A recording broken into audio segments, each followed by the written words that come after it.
I'm going to call this meeting to order at 7:02. This meeting is being recorded. This meeting is being held via Google Meet in accordance with the Governor of Massachusetts, March 12, 2020 order suspending certain provisions of the open meeting law, GLC 30A, Section 20. There is a link on the bnctv.net website, and there's also a link on the district website. I want to try to provide some clarification for the future because I think there's a misunderstanding. There could be a public misunderstanding or perception that all meetings are being broadcast live or recorded by BNC TV. So this is not the case, although it is likely that all school committee meetings will be live and recorded. Subcommittee meetings and special meetings may not be. However, all meetings will be available via the link on the district website. And speaking with Tyler Bordeaux and Tyler Pless, I believe we can eliminate the confusion and potential violation of open meeting law complaints by implementing the following. We will have the BNC TV.net. They will contact Joanne Wallace on the Monday preceding the meeting and inform her of their intentions to record or stream it live. If they will be doing that, then that will give an opportunity for that to actually be on the agenda. If they aren't doing that, then that simply won't be listed on the agenda. Of course, the district website would be on the agenda. So let me begin with a roll call vote. Jim Bell? I'm here.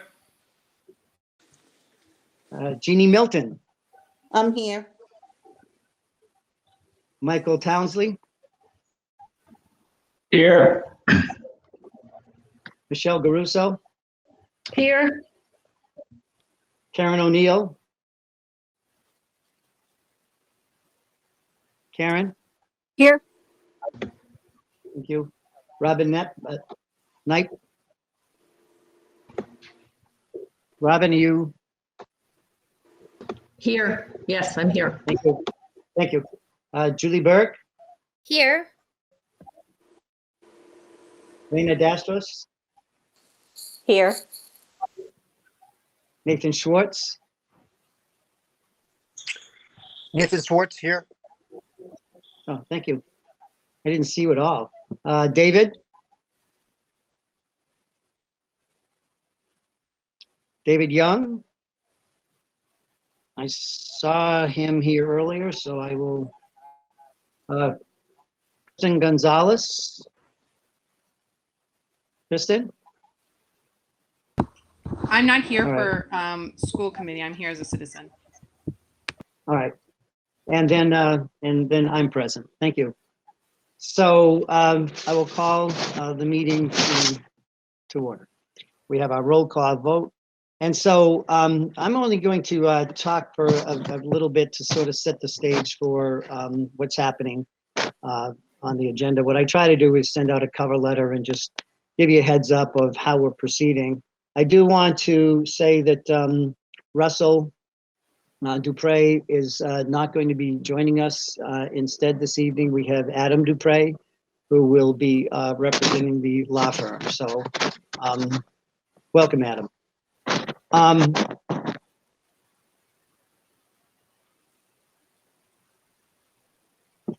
So I wanted to create the opportunity for the school committee to elect a chair and a vice chair of their choosing as we move forward. Therefore, yes. Just point of order. I believe after the call to order, it's the citizens' comments next. Thank you. Citizens' comments, and Kristen, I believe you said that you had you were here under citizens' comments. Yes, that's correct. Okay. And Tyler, do we know if anyone else is waiting for citizens' comments as well? If so, send me a chat. I do not know. That might Okay. be a question that Jonathan can answer, Alan. I do not believe we have any other citizens' comments. Just All right, Kristen. thank you. Okay, Kristen, you're on. Thank you. Good evening, everyone. For those of you who may not know me, my name is Kristen Gonzalez. I'm a resident of Northfield and a former member of the school committee. I would like to speak to two items that are listed on the agenda for this evening's meeting. The first item I would like to address is the budget and the importance of ensuring that foreign language for the elementary schools is included in the FY22 budget. While we know that foreign language instruction allows students to understand geographical and cultural perspectives, there are other major educational benefits to the introduction of foreign language during K through 6 learning. Research demonstrates that foreign language instruction allows for children to become more attuned to subtleties of communicative interactions, which helps expand their cognitive abilities, creative thinking, and problem-solving skills, as well as their adaptability, which can then be transferred to other academic areas. Data indicates that students who receive foreign language in elementary school and continue through high school have higher achievement scores in other academic areas, specifically in math and reading, and score higher on standardized tests in comparison to their monolingual peers.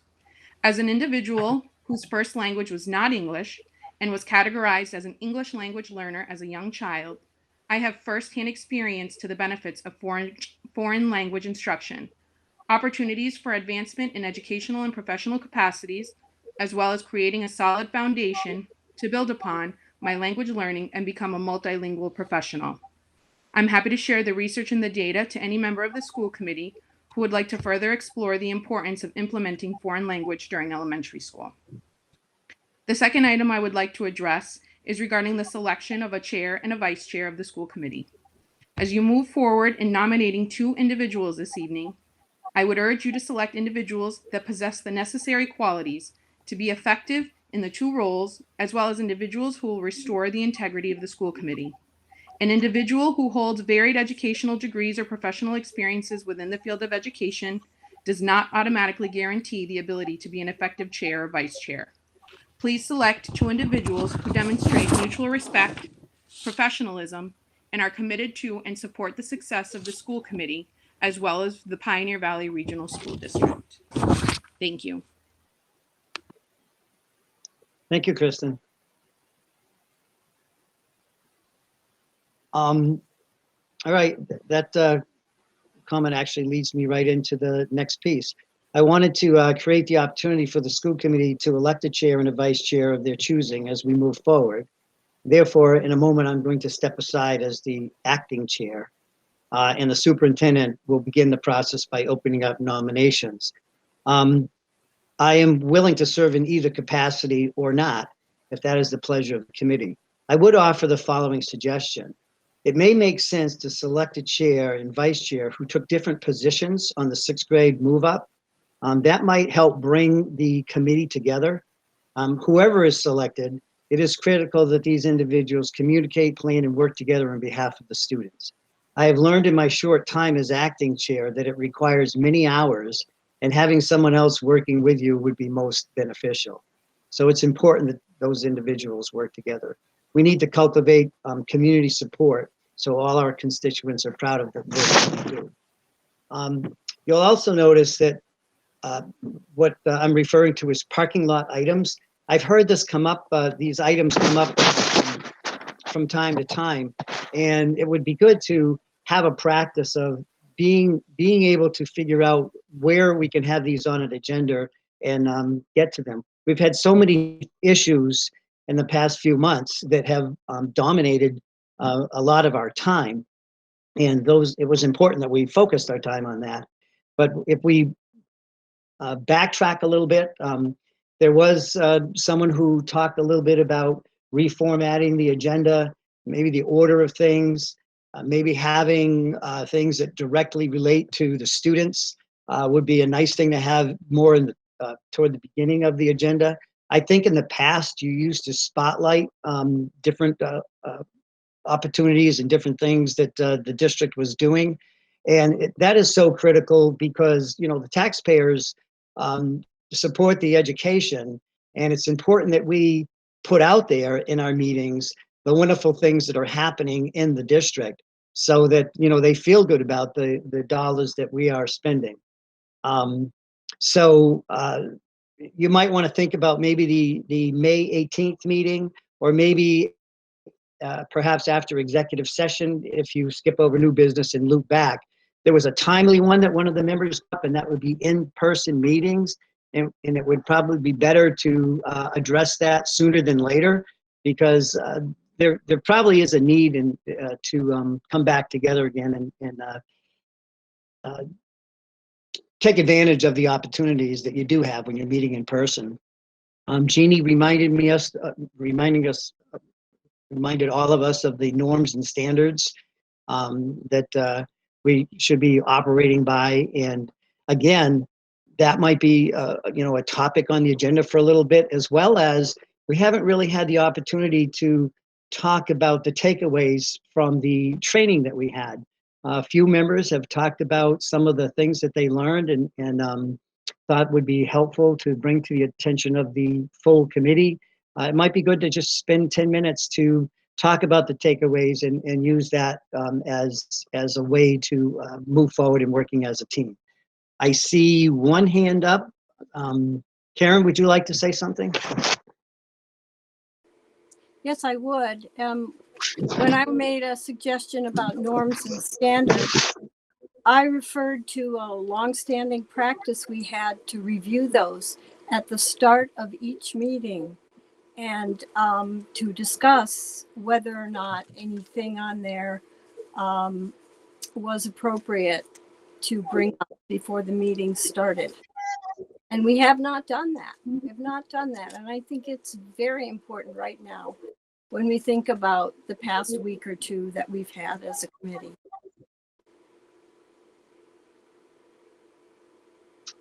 All right. When whomever the chair is, maybe that can be a parking lot item and be on the next agenda, or maybe the 18th, or maybe at the end of this one. I'm not sure. Actually, I don't see why, since people receive them, why we can't do that as we used to do in the past. Okay, would you, or, because I wasn't here in the past, could you or Jeannie, who provided those, do you want to take the lead for a few minutes and go over that? Let me go to Jeannie for a minute, because her hand is up. That's fine. Jeannie? I had a question, Mike Townsley. Have you not resigned? I'm confused. Well, I can clarify that for you. I was busy doing work in the time after I left the committee, verbal resignation. And in the short time after I left that, I had multiple constituents and school committee members request that I return to the committee. And a lot of kind words were said, and I couldn't ignore their requests, so I'm back. No formal resignation was sent to the town, and I believe the town moderator was on vacation anyways. I couldn't get a hold of him. Thank you. Thank you. I see Michelle's hand, and then I see Julie's hand.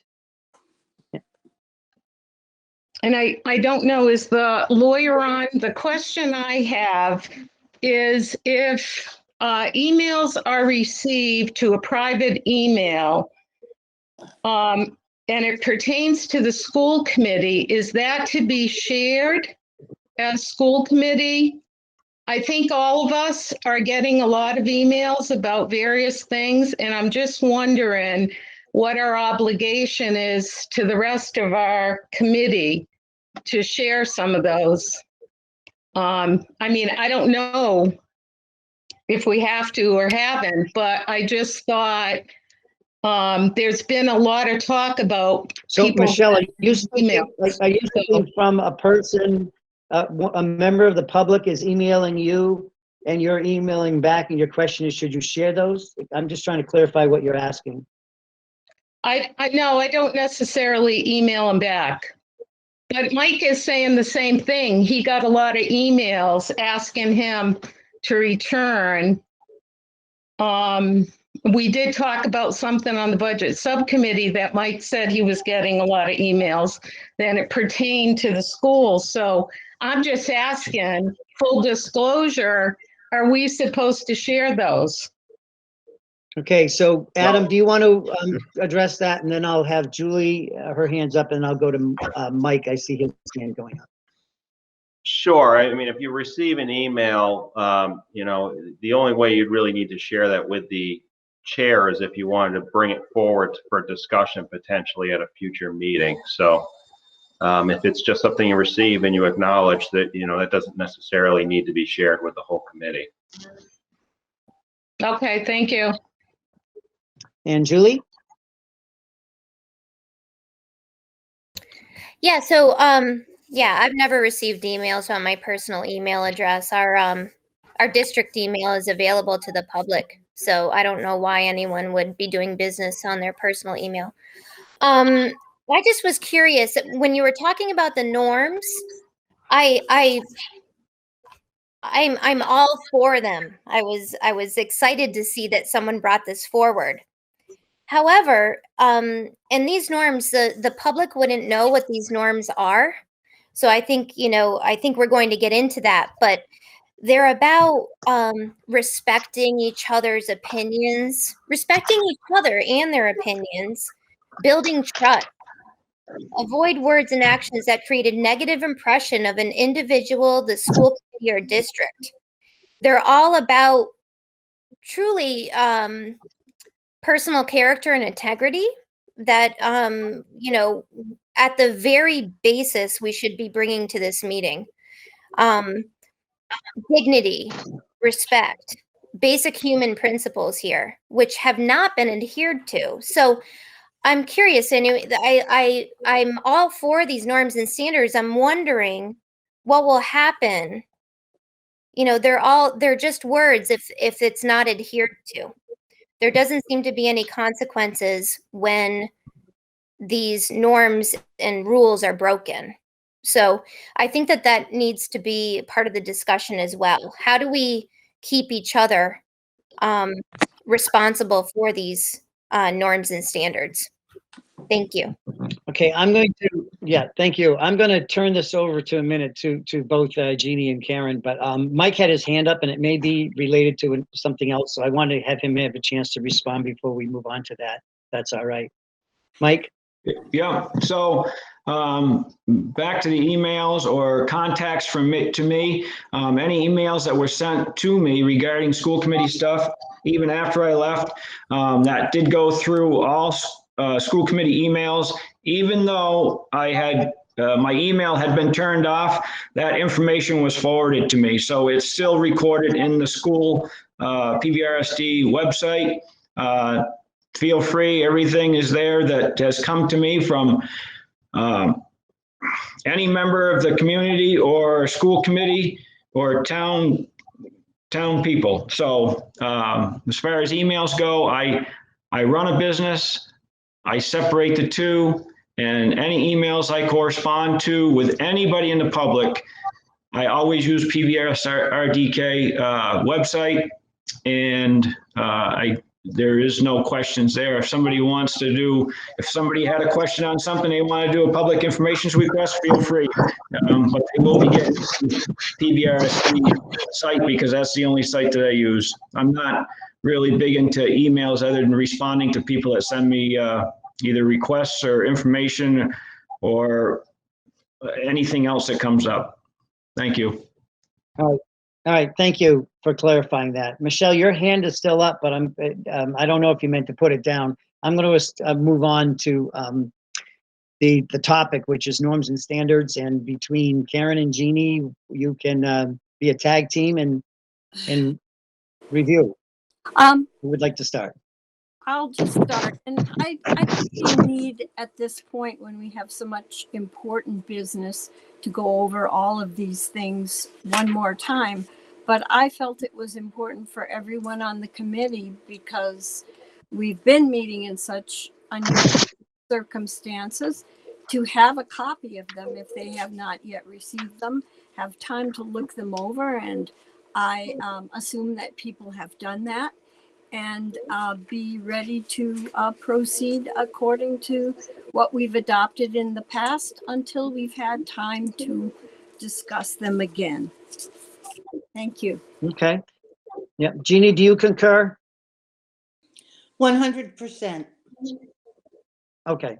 And Mike, did you mean to put your hand down or did you have? Okay. All right. So with all of that said, thank you.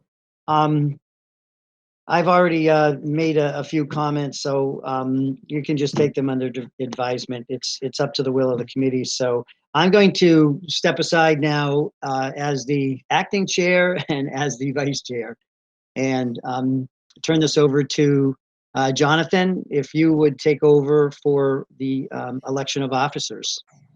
John, Sure. can I ask a quick question? Because I did have my hand up during the order of items issue for the agenda.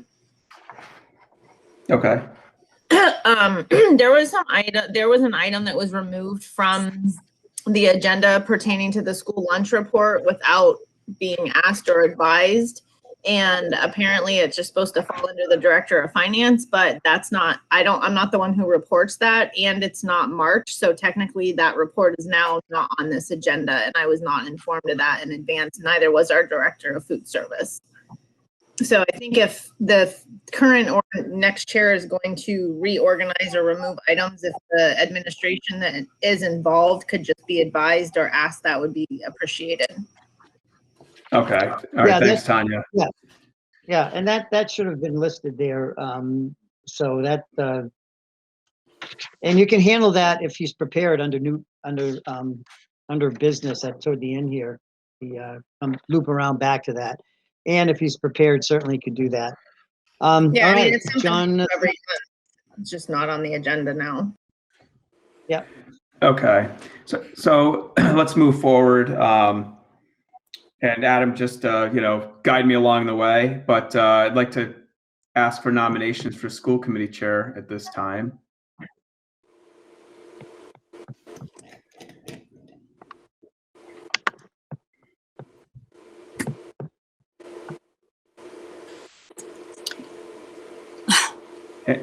Any nominations for school committee chair? Yes, this is Karen. I have a nomination. Okay. Okay, I would like to nominate Julie Burke, and I don't know if this is the time to speak to her candidacy or whether I should wait until there are future nominations or further nominations. Adam? I would say if it's seconded and you wanted to have discussion, that would probably be the best point to do so. Thank you. Anybody I'll second? I'll second. Okay. Jim. That was Jim Bell. Yep. Okay. Karen, would you like to speak? Sure. I want to talk about what we need in a leader right now. We need someone who wasn't part of the events prior to last week's meeting, which resulted in 2 resignations, that of our chair and a temporary resignation of another member. We need leaders who follow the norms and standards to which we have committed ourselves for several years. We need an articulate and thoughtful and prepared leader with a vested interest in the best interests of our students' educations. To move forward requires commitment to the students and a person who rejects the idea of there being sides to a question and sees collegiality and cooperation as the best way to put our students first. And I think that person is Julie Burke. Thank you.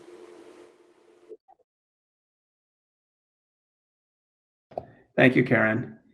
Are there, Adam, just correct me if I'm wrong, I'm going to take, are there any other nominations for chair? Yes, I'd like to nominate Alan Genovese. And So typically, if you had a second on your first candidate, you would go through and see if that one was successful. okay. So this is a roll call vote. And it's a majority vote. Is that correct, Adam, of the members present? Of the members that vote. If you had abstentions, it would be the voting members. You need a quorum. Okay. So let me just make a quick list of all the members here so I can go through them.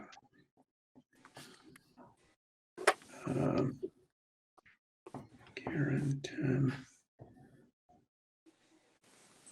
and okay.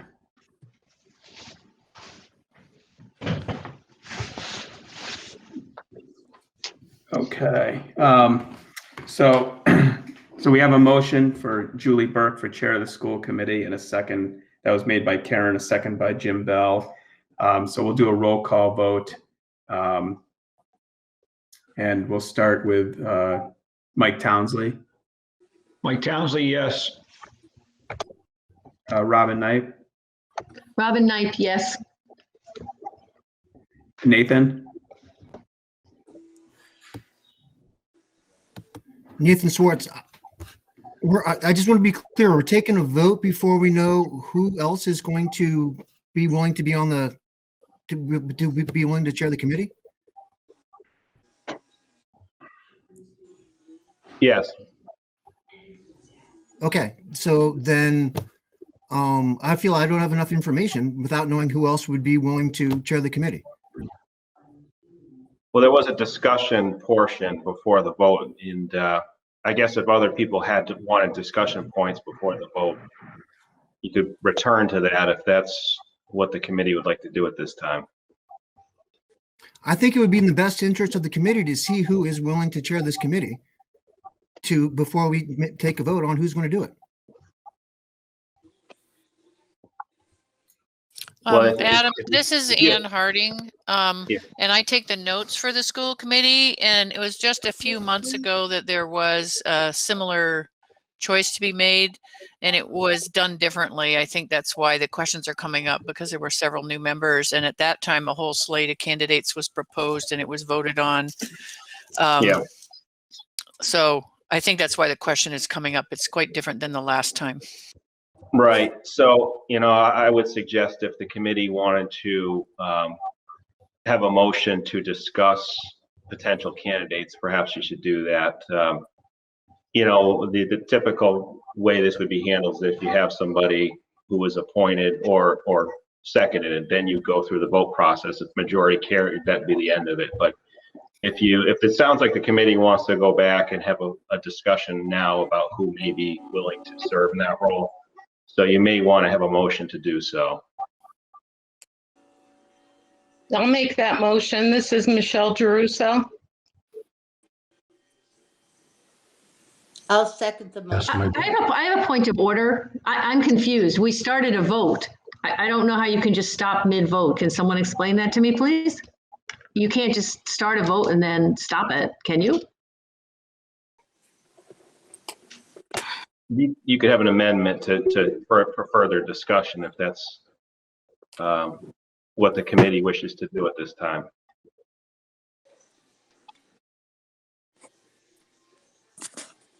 So I've heard there are 2 nominations. Is that correct? No, Jim, there was only one. Didn't Michelle nominate Alan? There was no second because it got kind of interrupted. Right. I'm sorry, point of order again. If somebody wants to make an amendment, otherwise I think you need to continue the vote. Am I missing something here? No.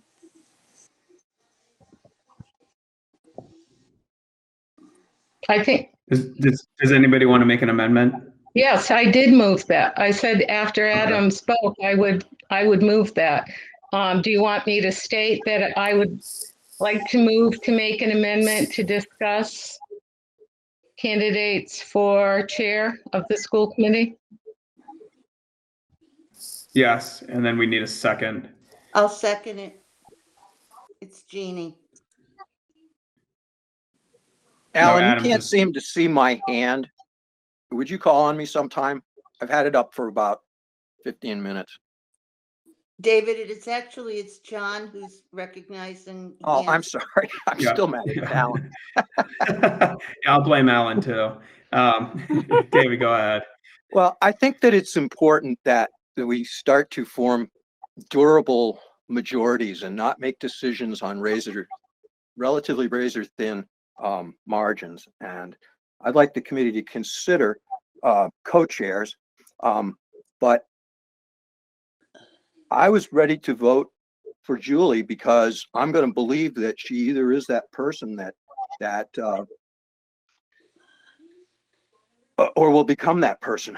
I mean, I feel a lot of dripping scorn toward me, but I'm going to be a big guy and try to get by it. I would vote for Julie. I would really prefer co-chairs. I'd vote for Mike. So things may not divide the way we think they're going to.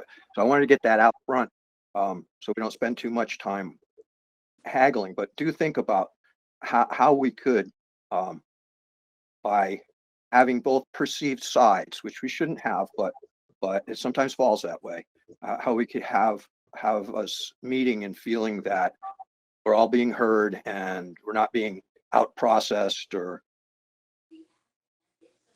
Well, that's all I've got. Thank you. Okay, thanks, David. So Adam, we have a amendment motion made with a second. How do we proceed from here? I just want to make sure we're doing things the correct way. Well, you want to vote on that to see if it carried. Okay, so we'll take a vote on the amendment to allow further discussion at this time. So that will be a roll call vote.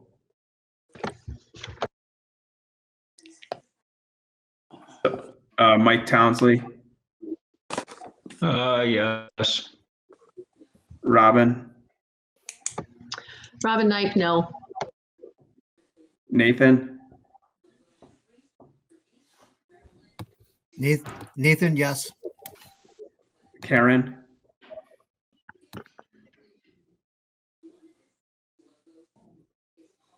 Karen O'Neill. I'm sorry. Yes. Okay. Julie. I'll abstain. Okay. Raina. Raina, yes. Jim. Jim, yes, provided we don't reinvent the wheel. Michelle. Yes. David. Yes. Jeannie. Yes. And Alan. Yes. Okay, so it looks like we have 9 yes, 1 no, and 1 abstention. So the motion passes. So it's open for discussion.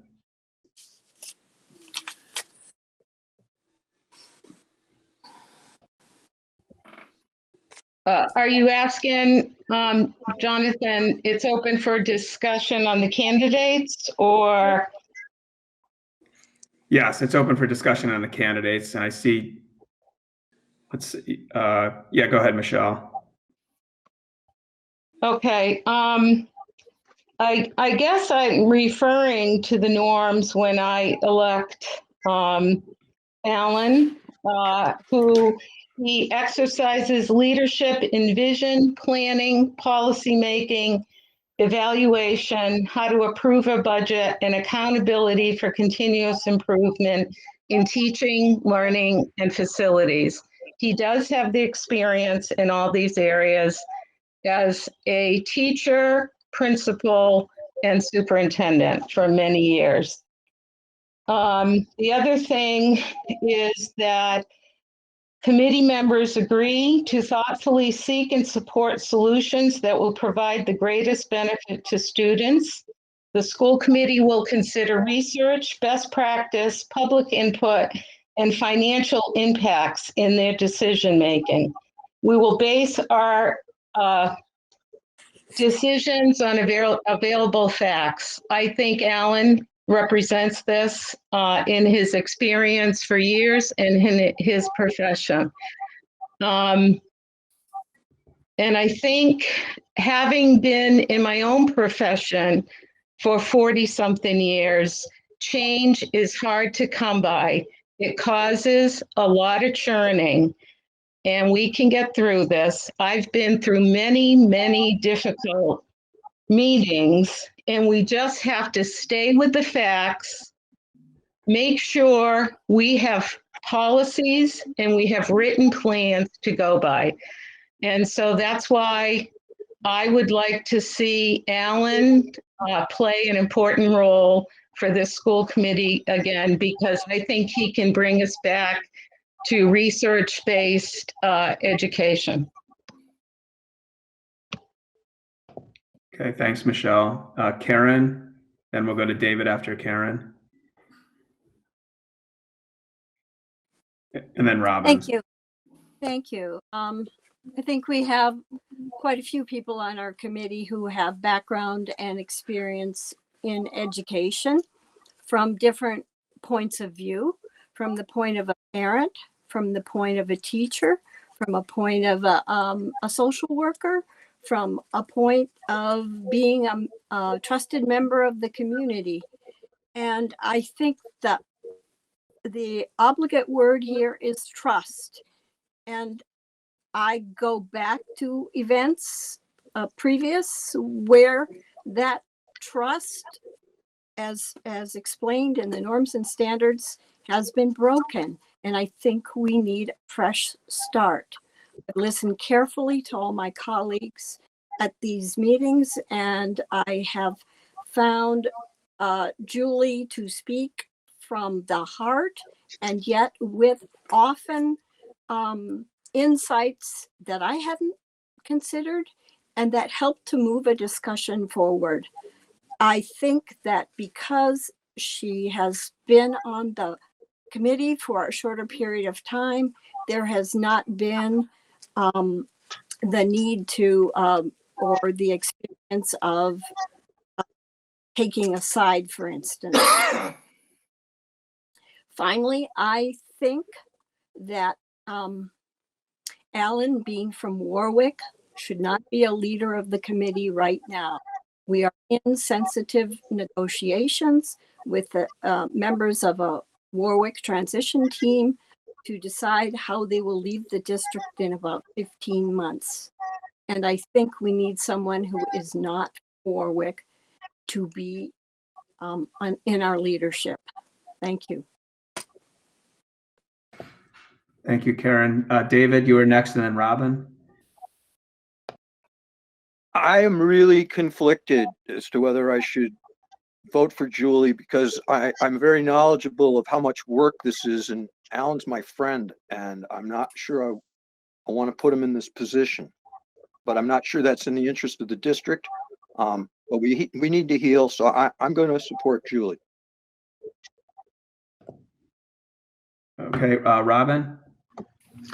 I've also just want to echo many of the things that Karen said about Julie's thoughtful insight to many things, but I look back to what did happen over the last week and some of the things that happened, even insofar as Alan sending a letter out to us from DESE that then that subsequently ended up in the newspaper and ended up in got us in quite this mess. I really feel like that is not the way for us to go right now. And just my own personal experience, you can have all the education and all those kind of things, but if you don't adhere to standards of treating people and following the code of ethics that we had just gone over, like couple of weeks before, about how if a committee votes on something, you support it. When I was on the building committee, I didn't have any experience, and I will tell you that, it was a really high functioning committee, and it was very respectful of everybody. And there was lots of disagreements in four or five towns when we were trying to build that. So anyway, yes, I really believe that Julie would be the best leader for us at this moment. We need a fresh start. Thanks, Robin. Karen, is your hand still up from the previous comment? That's okay. I see David's hand is up. David? I would need to know if Julie agrees with Robin, and if she had been chairman, she would have sought to withhold that letter from the members of the school committee and from the public. That's a public document. And I find that attitude just astoundingly disturbing. I kept this committee from another open meeting violation. If you had followed the attorney's advice and gone into executive session for the wrong reason, you'd have been doing another do-over. We cannot be having secrets. And if you find fault with the release of that DESI letter, we have a problem. And the law is on my side. And I'm not going to quit. I'm not going to quit and come back. I'm not going to quit. Okay, Robin.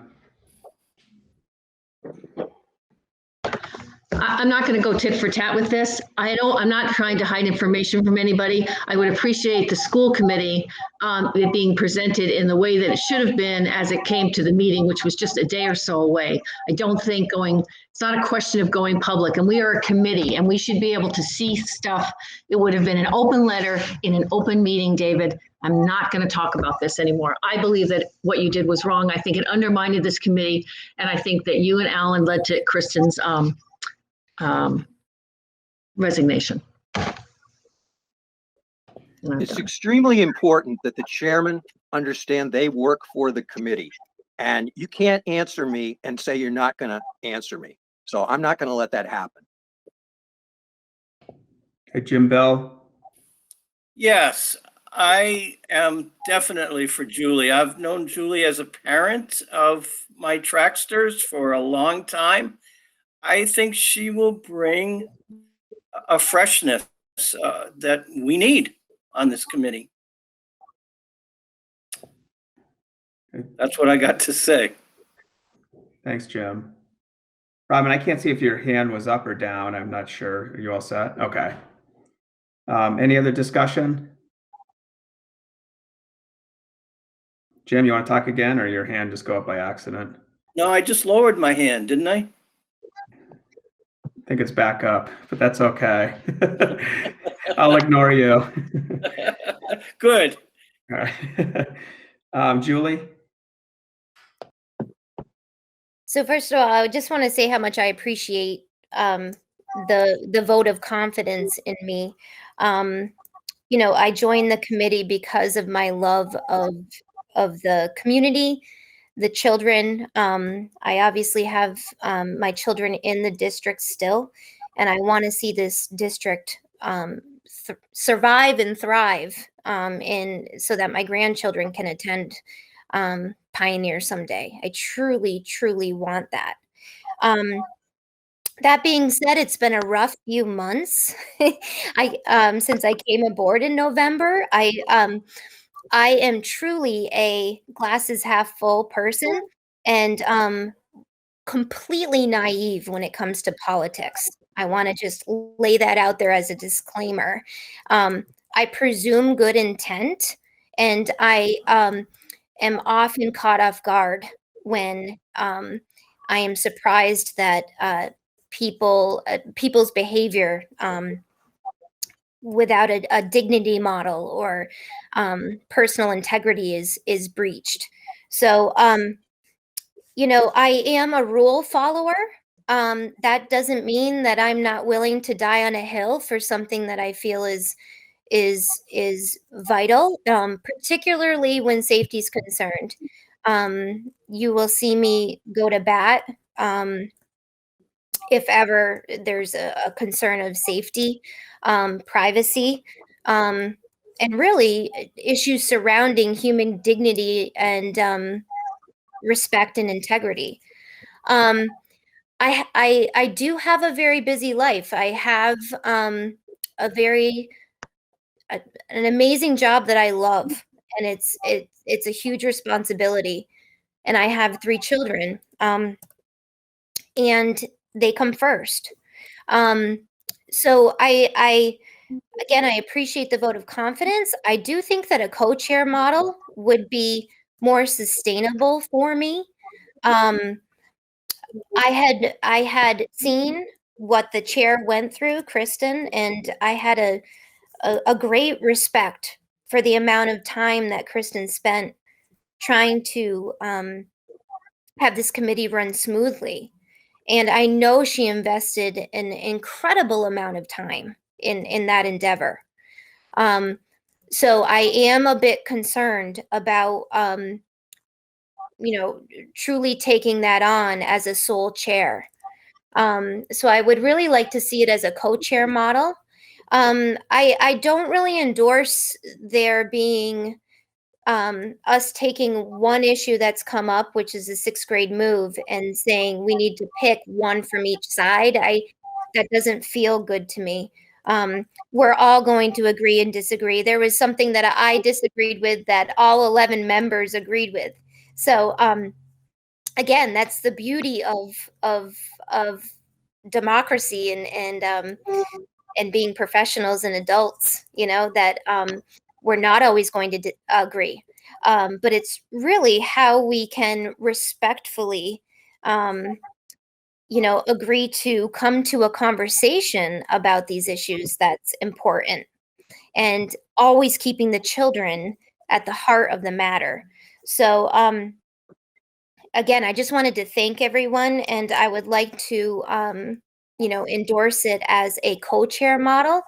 If I was to be, nominated, elected, that way I would feel a lot more comfortable with the responsibility, because I would take it 100% to heart, and I'd want to do the very best job I could. And I just wanted to also add that I do believe in servant leadership. That's my current job. I work for those, I work for my team. So really the role of the chair here, I believe, or the co-chairs, are to support the committee, so that they're able to make the very best decisions and have the most comprehensive information, and really to leave the politics out of it. I'm completely politically naive, so I promise you, I have no ties in any direction that would sway me in any way. So that would be my focus and my goal, to be able to supply the committee in a very comprehensive, efficient manner, how we can move forward as a team and do the very best work we can for the kids, the teachers, the staff, and the community. So thank you. Thank you. And I Jonathan? saw Alan and then Nathan. Alan? Yeah, thanks. Just a couple of things. One, I could take issue with and I'm a little disturbed by the implications of, when you throw around words like integrity and respect and so forth. But over the years, I have pretty thick skin, and I take everything with a grain of salt. I do want to reemphasize, though, that it really is important that, we don't have a split vote or get into something like that. And so I think I want to make this much easier. So I'm going to, I appreciate, was it Michelle that, nominated me, and whoever seconded, but I think that it makes sense to me to try to have as much support as possible, and it will help to heal and bring the community together. So I will decline the nomination, so that you have Julie as the sole candidate to vote on. So I respectfully withdraw my interest. Okay, Nathan and then Robin. Nathan? Yeah, I think it's really important that we reach a consensus vote on this. And due to the demands of the job, a co-chair is extremely important. A co-chair with experience, who could be the bridge quarterback for the new chair, I think is really important. So I'd like to get Julie's thoughts on who she thinks she could best work with and who would best serve the district being a co-chair. Thank you. Robin? Can I make an amendment now to the original? I'd like to amend Mike Townsley to be Julie Burke Julie Burke to be the chair and Mike Townsley to be the co-chair. Okay, do we have a second? I second. Okay, so we'll take a roll call vote. Mike Townsley, I'll accept and work with Julie Burke. Robin, Yes. okay. Maybe it's a roll call vote, so if you just want to say your name also. Oh, I'm sorry, Robin Knight, That's yes. okay. I'm sorry. Okay. No problem. Nathan,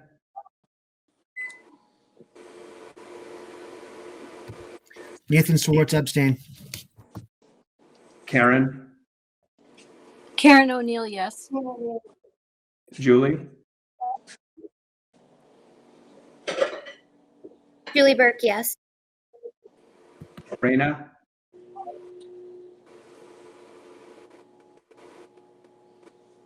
Sorry, trouble. Raina Dastu, yes. Jim, Jim Bell, yes. Michelle, Michelle Druso, yes. David, David Young, yes. Jeannie, Yes. I'm sorry, Jeannie Milton, yes. yes, and Alan. Alan Genovese, Warwick, yes. Okay, so it's 10 yes and 1 abstention. So Julie and Mike are co-chairs of the school committee. Very good. And congratulations to both of you. I look forward to working with you. Thank you. So now I'm going to turn the meeting over to Julie and Mike. As the next thing on the agenda are the minutes, followed by the reports. Well, bear with me here. This is Ann. I did not get the minutes out. It's been a rough few weeks for me, so I apologize. They're almost done, but they haven't been sent. So Okay. there's not really anything to vote on. It's my bad. Okay. Mike and Julie, would you like me to go on to the superintendent report that's next on the agenda? Yes, please. Okay. Go ahead. Okay. As part of my superintendent report, I sent out, and today I followed up with a letter to the district regarding the commissioner's authority to require school districts to bring students back to classrooms full time. And also it gave him the authority to determine when hybrid and remote learning models for districts will no longer count towards required student learning hours. Because if you can mute if you're not speaking, that would be helpful just because there's some background noise. Oops, I'm sorry. That's okay. That's okay. So I found out about this with his announcement on Friday, along with every other superintendent in the state. He did not have any meeting with us prior to this. So I found out about this announcement in the news like everybody else. And that was followed up by an email that went out to the superintendent stating that there would be more detail of his plan on Wednesday, which was yesterday. So that was why I delayed sending this letter, because I was waiting for further communication from the commissioner and DESE in regards to his plan. So we had the meeting yesterday. I sent an email out this morning, and what we know right now is that elementary students in our district, grades kindergarten through 6, will return to in-person instruction 5 days a week starting on Monday, April 5th. At this point, middle school students in grades 7 and 8 will return on or before Wednesday, April 28th. And there's going to be an announcement and more information regarding the return of the high school students. So we will be sending out a survey next week to families, much like we did at the beginning of the year or over the summer to families, because there are a lot of things we need to know about who's choosing, maybe if they're in a remote learning model now, is choosing to come to in-person instruction, maybe families that are in a hybrid, that are in the hybrid in-person now that are will choose to go remote. So families still have the option to educate their children in the remote learning model, but as a district, we're required to now go back full in person. with that option available. So we will be sending out a survey this coming week and getting those results back and start the planning process. And we did have a meeting and discussion with the union presidents right before this meeting, for the hour before this meeting. So they'll be involved as we move forward as well. So our face covering policy will remain intact. There's going to be now 3-foot distancing instead of 6 in the classrooms. However, in the cafeteria, we will maintain the 6-foot distancing. So things are going to change, and we'll make sure that we update everybody in the community as those changes and decisions are made, as we move along through the process. So I know there's a lot of questions. There's, still questions that we have as a district and other districts have, but we'll get those answers and put a plan together and of course bring it forward. The school committee does not have to vote on this. That was in part of his discussion yesterday, but we'll certainly keep you apprised along with everybody else as we move forward as to the process and the planning that's taking place and how it's going to be implemented. So our student representative, Ryan Potter, was not able to join us tonight, but hopefully he'll be at the next meeting. And in the interest of time, I'd like to move on, if that's okay, with the Director of Finance report. All right, guys, I'm also gonna try to make this short. Just 1 second, Tanya. Oh, go ahead. Raina has her hand raised. Yeah, I'm sorry, just a quick question. I assume that the plans for returning to the full in-person will be based on the plan that was formulated last summer for the return to school? So things, like I outlined in my letter, things might look a little different because now that the requirements from the department and are different. They're not requiring the 6-foot distancing and they're saying 3-foot distancing. So things are going to look a little bit different. And I outlined some of that in my letter that I sent out today, even about the instructional model. Things may look different for the remote learning option. And so there may be some changes, but we'll make sure we communicate that out as we put the plan together. So we have to follow, the mandates that are being put on us as a district by the Commissioner and Department of Ed, but we will make sure to clearly lay that out for everybody so they have an understanding of what's happening, in the school and how we're going to roll this out. Okay. Thanks, Raina. Thanks.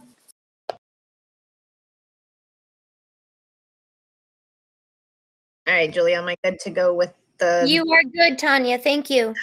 Okay, so now that we have a new chair, I'm sure that you're aware that one of the other things that was adopted back when we went to the remote meetings is that we are only required now to have the signature of our chair on our AP warrant. So if you could either physically or electronically sign the 2 warrant cover sheets that were sent your way and get those to Brenda for tomorrow morning so she can mail out the checks, that would be great.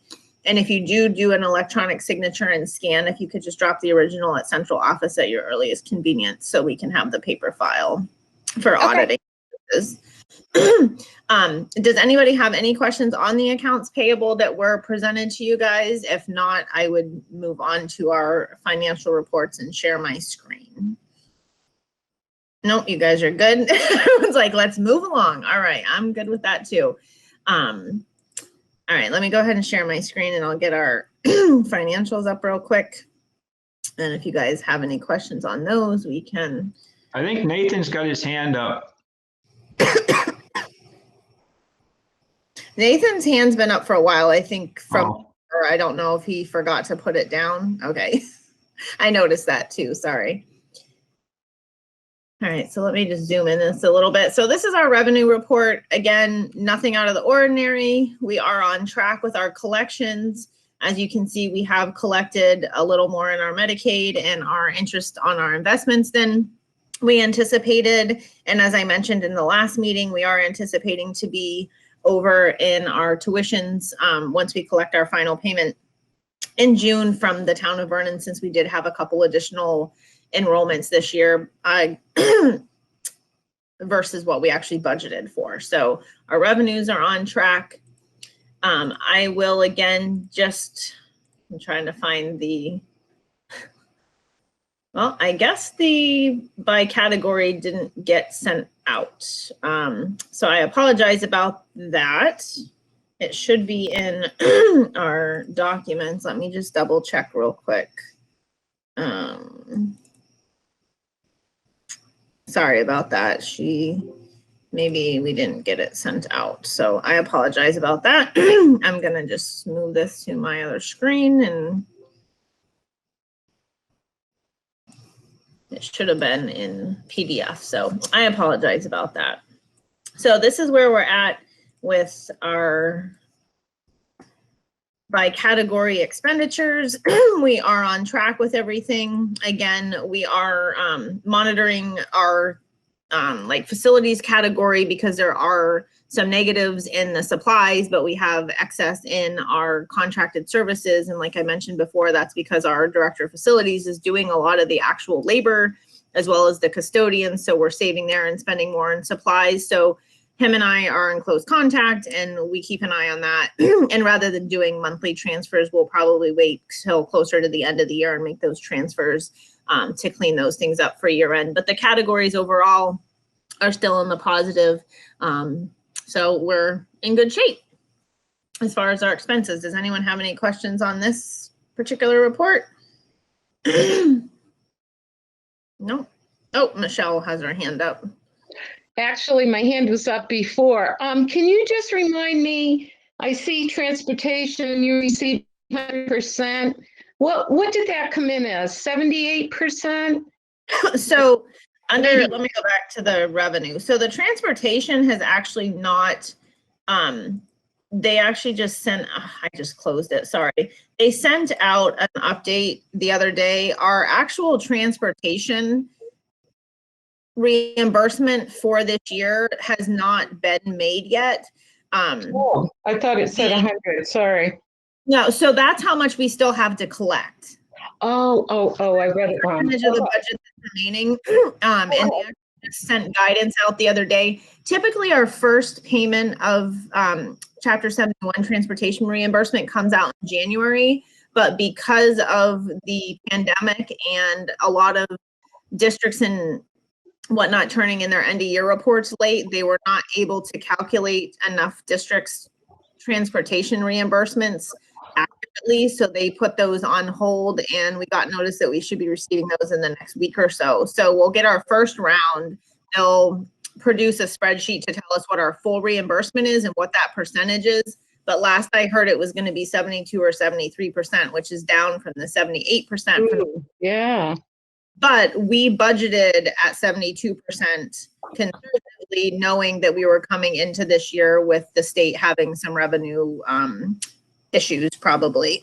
So we were conservative, and I think we're going to be and that's where the additional 15,000 that I have as an offset for next year's budget came from, is that estimate that the state has provided us on what we should be getting for our reimbursement based on the end of year report that I submitted. Okay, thanks. You're welcome. All right, let me go back to the agenda real quick because I just want to make sure that I'm going in order. So I did the revenues and the expenses. There are no transfers to be voted on. There were transfers that were non-votes, and for some reason my PDF is blank. There it goes. Let me just zoom into this real quick. I think I have too many things open and it's just being a little temperamental this evening. So we just have some inter-categorical transfers, the 3,500 to cover the MASC policy work annual fee, as well as some additional council fees that we had for some special ed council fees that were not part of our retainer that we pay to the Collaborative for Educational Services. You'll see those are coming out of our financial overseer line. We have the amount that we have had to use his services this year is significantly down from our prior years. we might end this year with spending a total of 5,000 and we had 16,000 budgeted. So that's why we're pulling from that in our central office line to cover some of those additional items. We did have a longevity that came up that was not accounted for in the original budget at Bernardston, sorry. And we just transferred from additional teacher salary funds at Northfield to cover that. Same with our classroom instructional assistant. There was some a small hour change that had happened. So that covered that. And we had some shift in teachers with vacancies and the needs, and we agreed to keep our SEL coordinator on for the remainder of the year, and that was able to be covered with some savings from a teacher that resigned and was replaced with a long-term sub for the rest of the year. So that is what I will be doing a journal entry to transfer, but again, they're all within their own category, so there's no vote necessary. And next is our presentation of the FY22 budget update. So before I start this, I just want to preface, since Ellen is not chairing the meeting, but basically the process that we're going through is we had a redo of, so we had a budget subcommittee meeting on Tuesday. We essentially redid our February 4th meeting because we had an open meeting law complaint. So we presented the budget that was supposed to be presented that went to the public hearing, and then we presented updates with the sixth grade move not happening. That is what I'm going to be presenting to you guys tonight in summary form, so you understand the changes that are being brought forward at our public hearing. That's going to also happen again because there were not necessarily public complaints, but there were some complaints, and we were advised that it would be best if we had another public hearing. So there is not a vote going to be taken tonight. This is just a budget update, so you have the information as the school committee going into the public hearing. We will then have another public hearing on the 23rd, and a vote will be taken on the budget after the public hearing is adjourned on that evening. Mike, did you want to speak before I do my summary presentation? Yeah, it's just a quick overview of that budget subcommittee meeting. I'd just like to say that the full committee recommended the budget number of $14,851,290, and just wanted to let the committee know that before you started your presentation. Great. I just have to pull up the Excel sheet. I apologize. Most of my documents are PDFs, but some of them are not. So as you can see really quickly before I just go into the summary, the budget number, as Mike mentioned, is still the $14,851,290 with the assessments to the town of $9,293,071. All that has changed is some of our categorical amounts have changed. In the budget that you guys were presented with, there is a column here that irons out the changes from the original category figures that were presented. There are individual tabs within this document that outline and highlight each of those changes, but because there are 16 categories, I found and thought it would be more beneficial for me to simply present the summary that I put together today and sent out to you guys on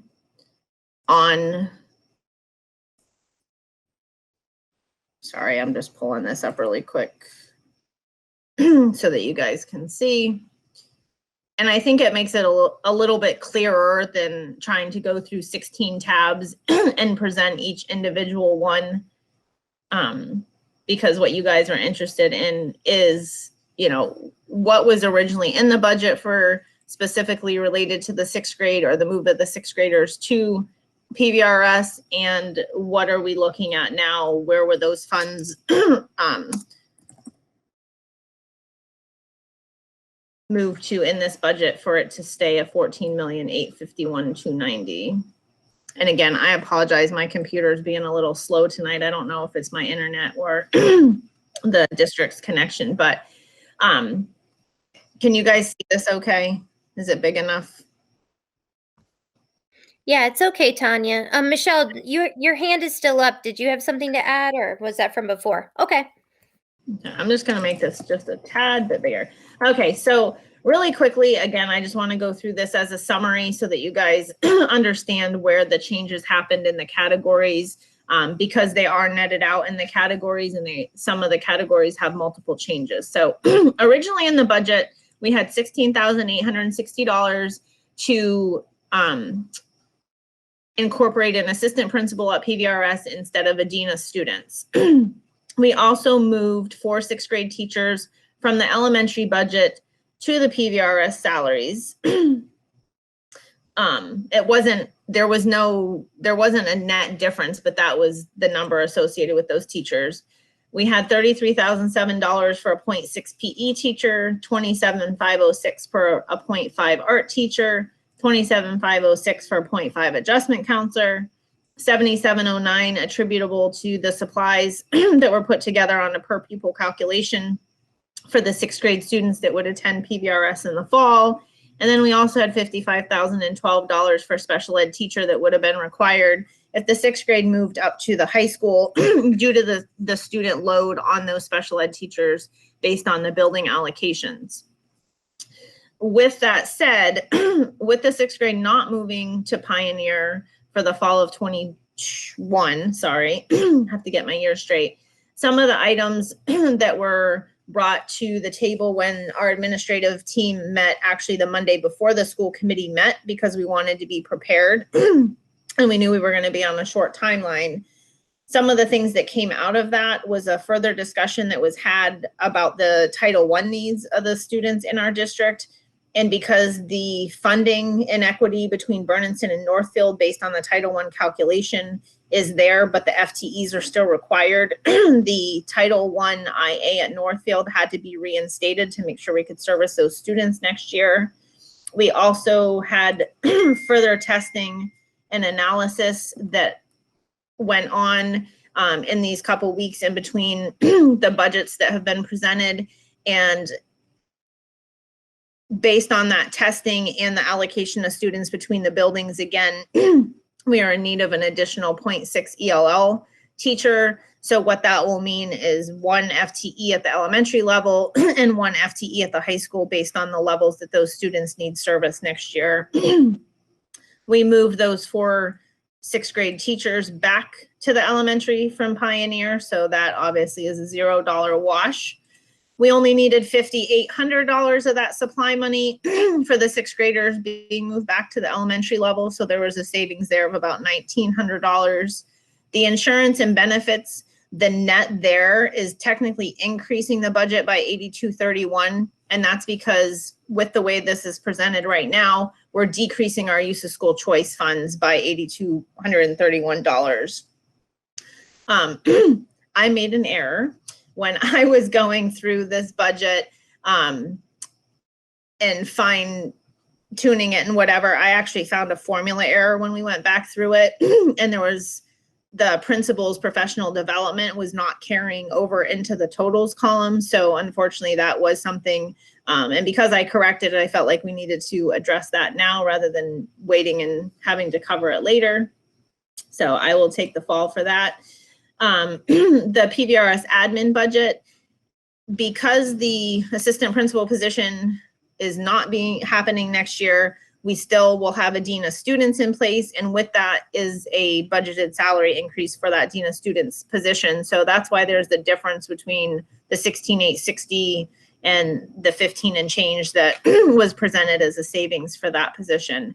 The PVRS salaries, we are keeping the 0.5 adjustment counselor in the budget because we felt that there was not only a need to reinstate that position that had been removed at the high school the prior year, but the budget subcommittee and the administration asked that we make that a 1 FTE, not just a 0.5. So in addition to the 27,506 for the 0.5, the increase of 29,031.65 to make that a 1 FTE are in this budget that's being presented right now. And that includes the salary, and our guidance counselors have additional 7 days that they do within their contract. So that's why these two numbers are not the same.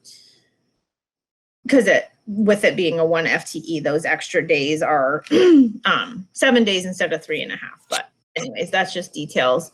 And then we also decided, it was a recommendation of the administration, and the budget subcommittee was also on board with this, in keeping the 0.5 art teacher, because it wasn't just for the 6th grade, it was to benefit the entire middle school. So this will allow us to get the middle school art teacher in place, get that curriculum back in place and implemented, and be ready for the 6th grade to move up in the fall of 2022.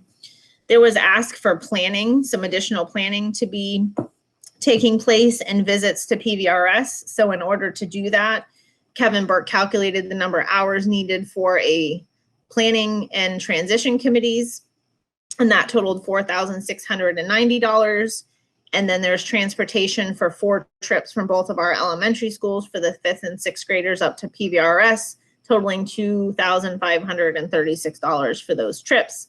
So you can see the use of funds is netted out between the two. And again, this 220 really is irrelevant because it was just a move from one school to the other. So when you take that out, that gives you that 167 that we were looking at. But I did want to show the transfer from the Pioneer line to the elementary line. So does anybody have any questions or concerns on how we are servicing our students with these funds that are not being used for the 6th grade move?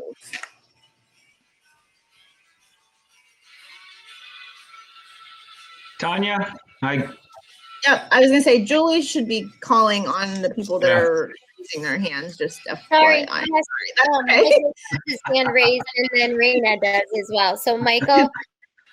I would like to, I know that the budget was pretty good this year, actually, considering.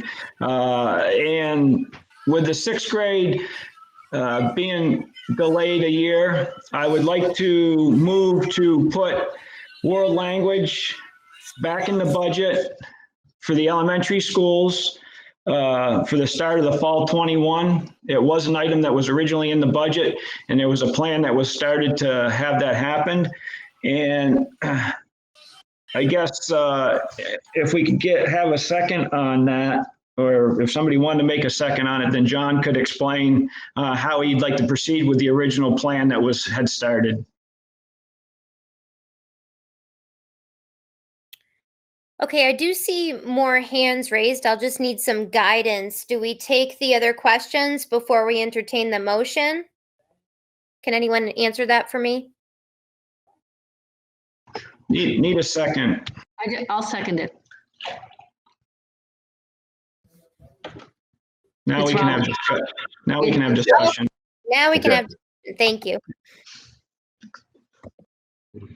So I only see Mike's hand raised right now. I think Julie, this is John. I have my hand up. I don't know if you can see it. Is it okay if I speak? For a minute? Absolutely.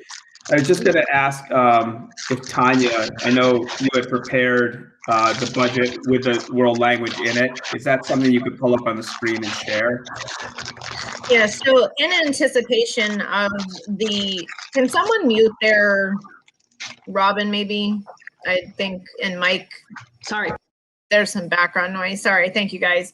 So in anticipation of this, because it has been a item that has been on the table and has been an interest of the community and our committee, I have a second budget prepared that's called committee recommendation.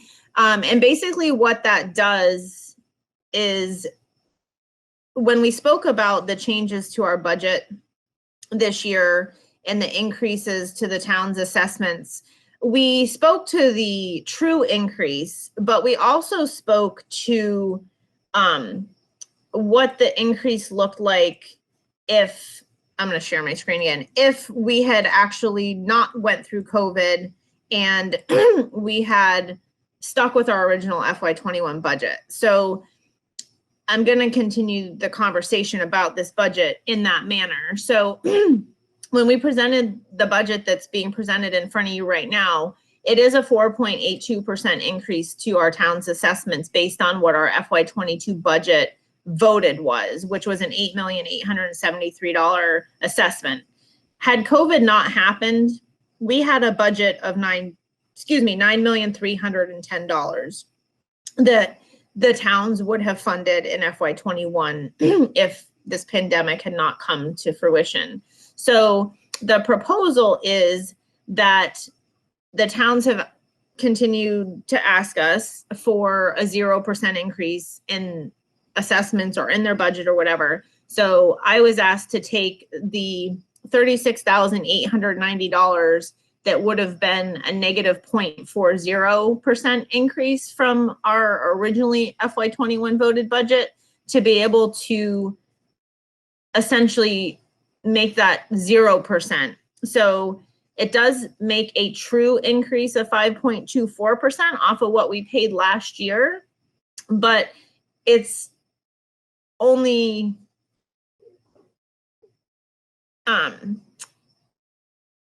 it's a $19,000 increase in the actual assessment they're paying, but because there was no capital assessment, those two net out to zero. So I know this and this does not look the same, but it's because of the difference between your capital assessments, which makes it net to zero. Anyways, the $36,890 has been moved into elementary salaries in this particular line here in the shared teacher salary line. And basically what we're doing right now is we've put that in there as a placeholder because before this can actually be brought to the school committee for a vote, because it is a curriculum-based item, it would need to be brought before curriculum and personnel, which I believe John is going to speak to, trying to have a meeting next week. So right now it's sitting in the shared teacher salary in the elementary salaries category.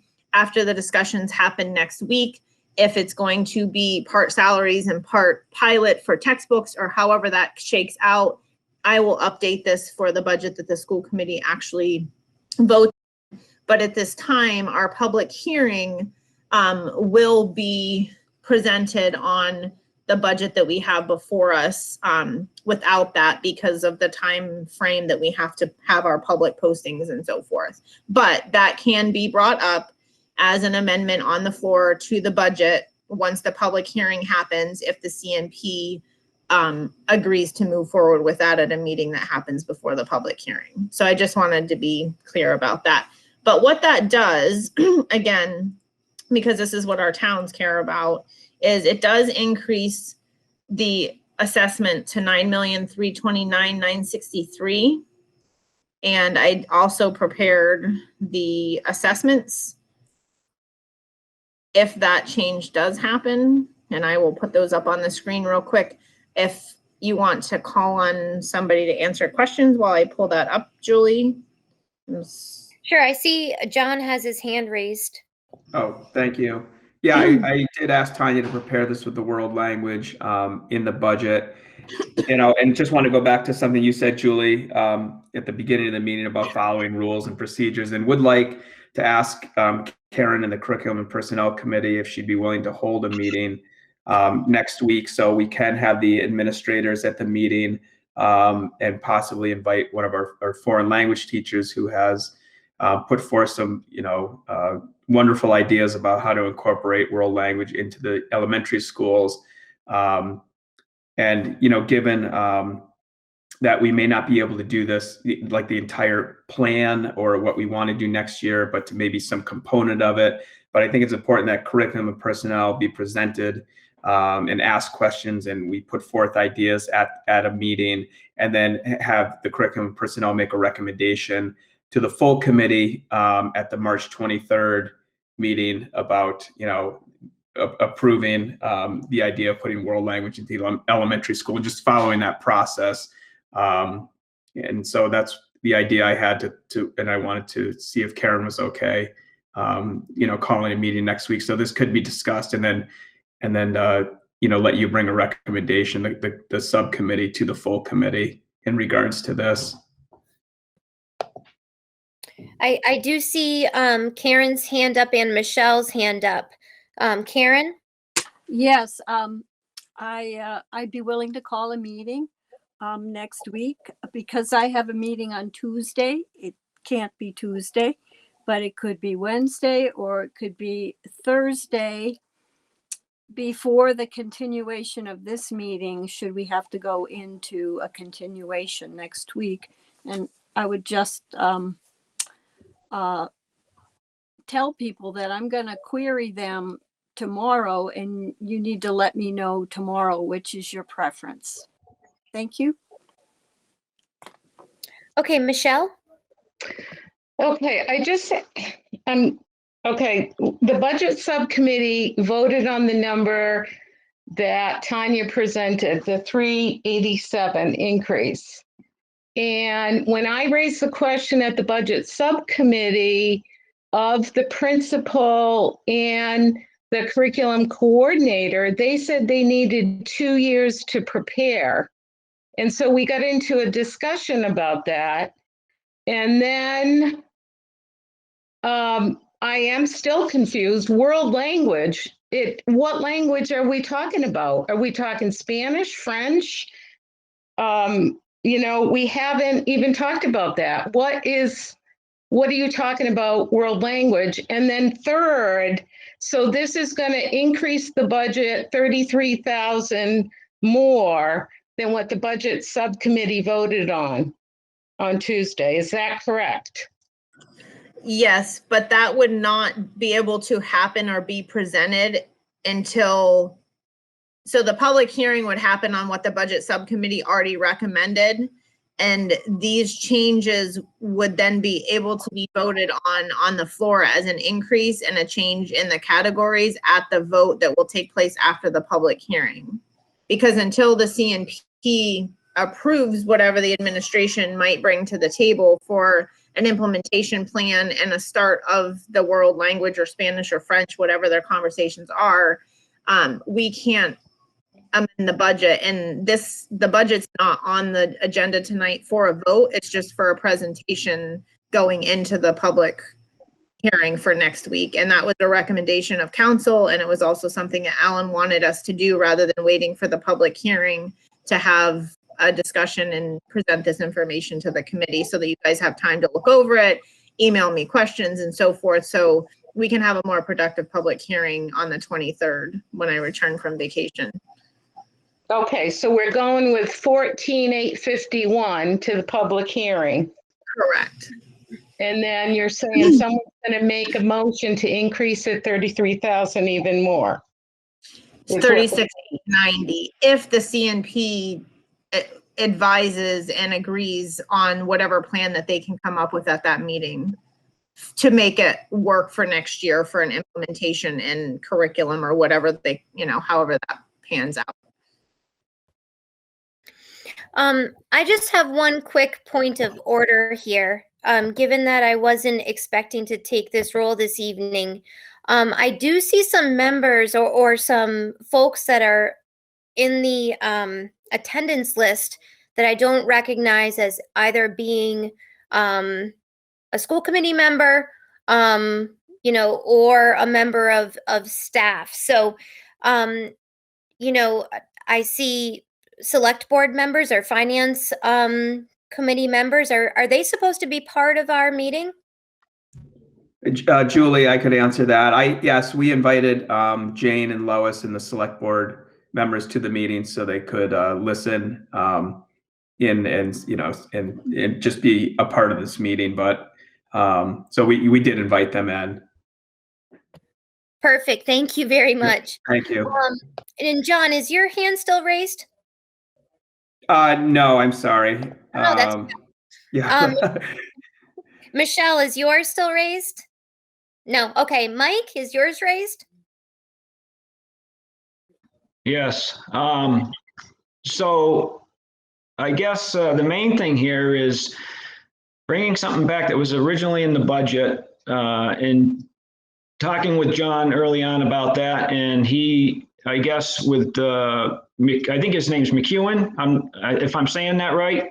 Yes, Kevin McEwen. Kevin McEwen. He has worked on a plan because of this possible move when we had it in the budget. And I think working with what John is presenting here with the curriculum to have a meeting next week is the correct way to go about it. And if they give us a thumbs up for this, a start, a stepping stone for providing something to the kids that gives the parents something to look forward to for improving our district for kids that are need to have more. I got thinking about this after parents had brought some of these questions up to me regarding foreign language, world language, what they call it in elementary school. And I was thinking about the kids in my neighborhood, and I didn't realize it until I actually counted today. There is about 50% in the kids in my neighborhood. They're either at Stoneleigh Burnham, Northfield Mountain, or the Chinese Immersion School. And when their kids were going there, some of them were, it's probably 2 years ago, 3 years ago, maybe a little bit longer. They were seeking out more challenges for their children. And I spoke with one of the parents tonight, and their child was going to Stoneleigh Burnham and was doing the Chinese immersion program there. And I think that's what parents are willing to do, what they have to do to send their children to get a good education. We can provide that here. We need to offer it though. And hopefully this can be the start of something that benefits this district in a big way, to have the parents recognize that we're trying to increase curriculum that a lot of parents are looking for out there. And, that was one of the reasons I brought it up back early on before the first of the year, was because parents had brought up their concerns and why they were leaving the district. I was asked, oh, do you have a list of those parents? Well, you don't. I don't need to provide you a list. All you have to do is go into the registry and look who's left here and where they went. The charter school, Stoneleigh Burnham, DA, Mount Herman, and the Chinese immersion school down in, I think it's Hadley. So we really got to look at, we've talked about it before, that the kids have been leaving, but now it really comes to mind that the parents and the kids need to be challenged, and this could be the start of something that changes that for us. Thank you. Okay, Mike, thank you. I saw Raina have her hand up next, and I do see David and Alan as well. So Raina first. Thank you. I just want to acknowledge all the hard work that's gone into the budget and how well it's all been put together. I really appreciate that the adjustment counselor position is being funded as a one FTE. I think that's going to be meeting some real needs next year, and also appreciate keeping the art offering and not tying that to the 6th grade move. My question is with the world language, if that's approved and we move forward with putting that into this budget, how will that affect the town assessments? Can I answer that real quick, Julie? So I actually just pulled that information up on my screen because I have both assessments compared and put together in anticipation of presenting this, like John mentioned. So I know this probably looks very small to you guys. So what I've done here is I've tried to line these up. The one on the right here with both the yellow highlights, is the original assessment based on $14,851,290 with the $9,293 assessment. And the one on the left is the one with the new assessment. And what I did is I did a comparison. So this is what the difference in each town's assessments would be that totals the 36,891 and change that would happen. So Bernardston would see an increase of 13,433. Leiden's would be a decrease of their, an increase of their decrease. I don't know. They had a decrease in their budget. So their decrease would be less by 2,666. Northfields would go up 17,498 and Warwick's would go up 3,294. So when you divide that by the households in town, the impact is fairly minimal to bring something to district to benefit all of our students all the way through high school. Okay, thank you. You're welcome. Okay, I see Alan's hand. Yeah, I just want to say this is great conversation and a lot of good points. I'm wondering if we're getting ahead of ourselves and we should move off of this topic for now, because the information you're presenting and we're hearing is really going to be part of the deliberations once a recommendation is made. And so we'll be at the risk of repeating everything all over, so the public is aware. We probably should move on to the next item on the agenda, and then this dialogue should occur at your meeting after the public hearing, and you're deliberating on the budget, and there's a recommendation. So I just suggest that respectfully that we move on to the next topic. There is a motion on the floor. This is Ann. There's a motion and a second. So there should be a vote or something. Ann, do you mind repeating the motion? Sure. Mike Townsley moved to put world language in the elementary school budget, and it was seconded by Robin Knight. So I think Adam should probably speak to this, but because that wasn't technically on for a vote, it was just a budget update. I don't know that we can be taking motions or voting on that this evening. Yeah, or he could withdraw his motion. Okay, I do see David has had his hand up and then Mike. So David?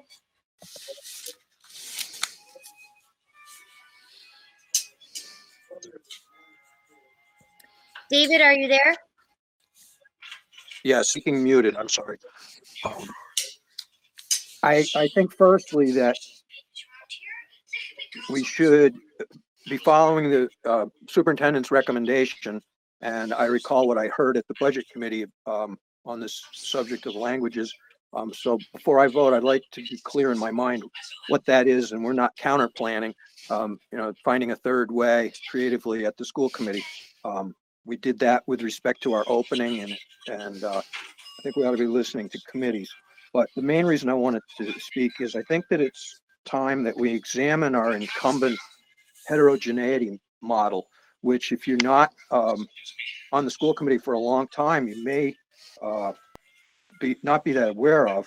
And I think that it goes to what Mike was saying, and I agree that we don't do the best job for the gifted kids and the advanced placement kids. I had a conversation with a Warwick parent who had been choosing their kid to Mahar because they got advanced placement sooner, and was Just contacting 1 second, David. Ann, I think that you need to mute. Okay, thank you. Thank you, Julie. So heterogeneity, I think should be reviewed.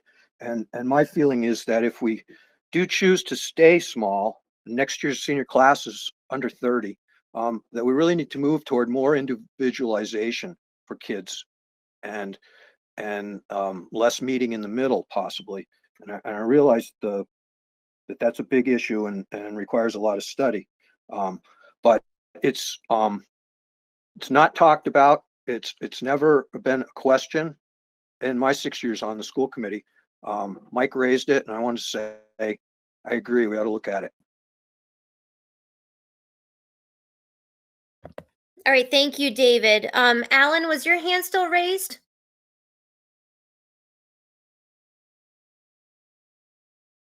No? Okay. Mike, is your hand raised again? Yes, I guess I could rephrase or amend that motion or start over again. I would like to have move that the curriculum and personnel review the world language program for the start of the fall of 21 in the elementary schools and bring it to a presentation before the vote of the budget meeting. Is there a second? Second. To that? Okay. David seconds. So now I believe there's discussion around that. Karen?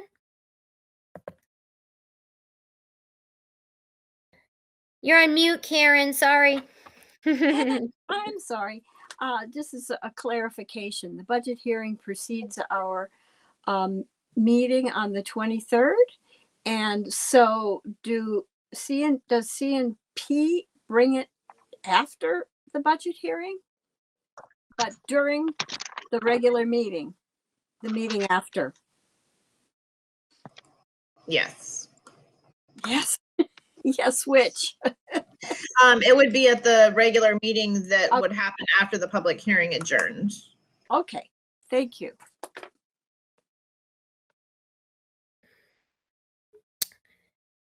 Any other discussion? I think we can then proceed to a vote. Mike, if you would just restate your motion. Would be to have the curriculum and personnel review world language in the elementary schools for the start of the fall school year, fall of 21. And bring it to and they bring it to the full committee for before the budget vote. All right, and we already had a second, so now we can go to a vote. I'm going to go off of memory here because I don't have the list. I wasn't prepared. So I'm just going to go with who I see on my screen. So Jeannie Milton? Yes. Jeannie Milton, yes. Alan Genovese? Alan Genovese, Warwick, yes. Raina Dastu? Raina Dastu, Northfield, yes. Mike Townsley? Mike Townsley, Bernardston, yes. Michelle Giruso? Michelle Giruso, yes. Karen O'Neill? Karen O'Neill, Leiden, yes. David Young? David Young, yes. Nathan Schwartz? Nathan Schwartz, Warwick, yes. Robin Knipe? Robin Knipe, Leiden, yes. And I apologize. Have I forgotten anyone? Yes. Jim Bell. Jim! How could I forget Jim? Jim Bell. How could you forget me? I know, I'm sorry. You were not on my screen. Yes. All right, great. Thank you. So that vote passes. Oh, and me. Yep. Julie Burke, yes. So that vote passes with 12 yeses. All right. It's only 11 though. Yeah. We're still mine. Julie, you're muted. Oh my gosh, have I been muted the whole time? I'm sorry. No, Oh, good. Okay, sorry. Okay, so we can move on now, correct? I actually, because the school lunch report was removed from the agenda and normally does follow my director of finance reports, if the committee is okay with it, I can just throw that report up real quick on the screen before we move on. Mm-hmm. Yes. Okay. I just don't want it to get left unpresented since that's an important part of our finances that were not so great in the past. So as of right now, with our revenues and expenses for the school lunch, including our accrued expenses, that actually got paid on this warrant, and the summer salaries have not been yet incurred. Our school budget has gone from being in the positive by about 50,000 up to 68,524.50. This is our DESE claims report for the month that shows the total number of meals that our district served. We served 6,361 lunches and 6,007 breakfasts, which is phenomenal. And that means we are feeding a lot of kids in our community. And Mike Honorado, who I think is still here, has done a lot of great work. And I just want to take a second to commend all the collaboration he's done with all of the community members in the towns, the food pantries. He's been able to get other sites open and so forth. So we are really not just serving the students in our schools, but we're able to serve the families and students in our whole district right now. And it's been really great. So thank you, Mike. And that's it. Great. Okay. Thank you, Tanya. So now we have subcommittee reports. First, we have the negotiation subcommittee. So negotiations has not met since our last meeting, so there's nothing to report. Okay, thank you. Building and grounds subcommittee.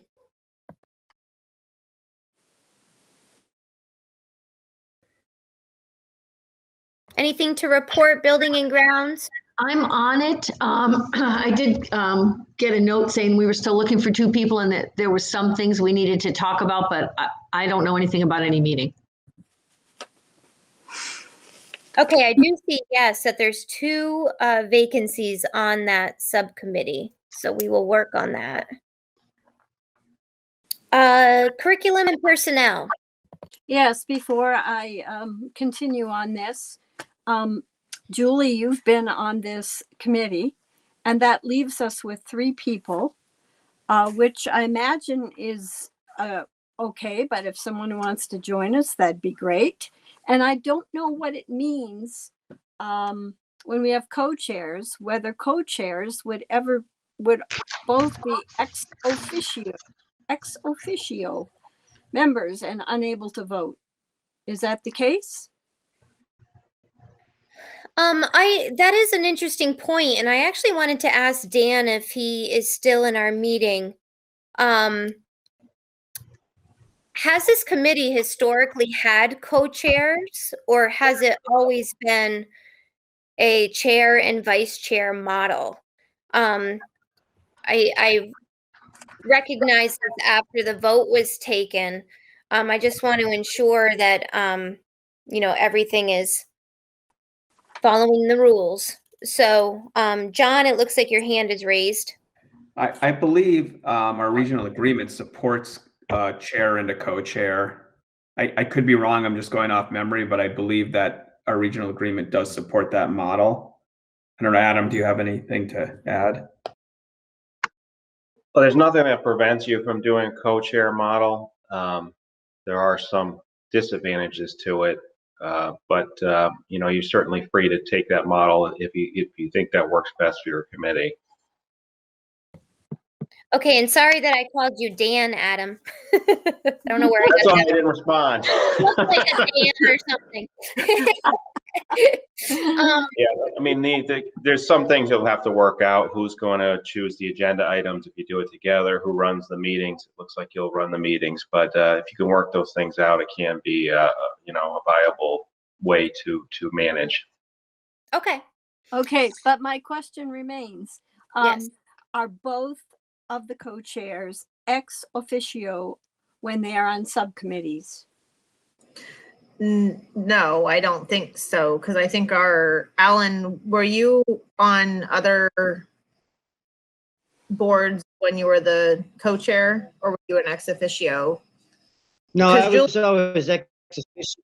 I was always ex officio, but I think a simple way to get around this is because I thought the regional agreement did call for a nomination of a chair and a vice chair, and however the chair has the latitude to decide, how you want to either divvy up responsibilities or how you want to work with the vice chair. So I think if you follow the regional agreement, you should have you as the chair, Julie, and Mike as the, a vice chair, and then how you two work together is up to you. And that still puts the agenda, clearly in your hands, working with the superintendent.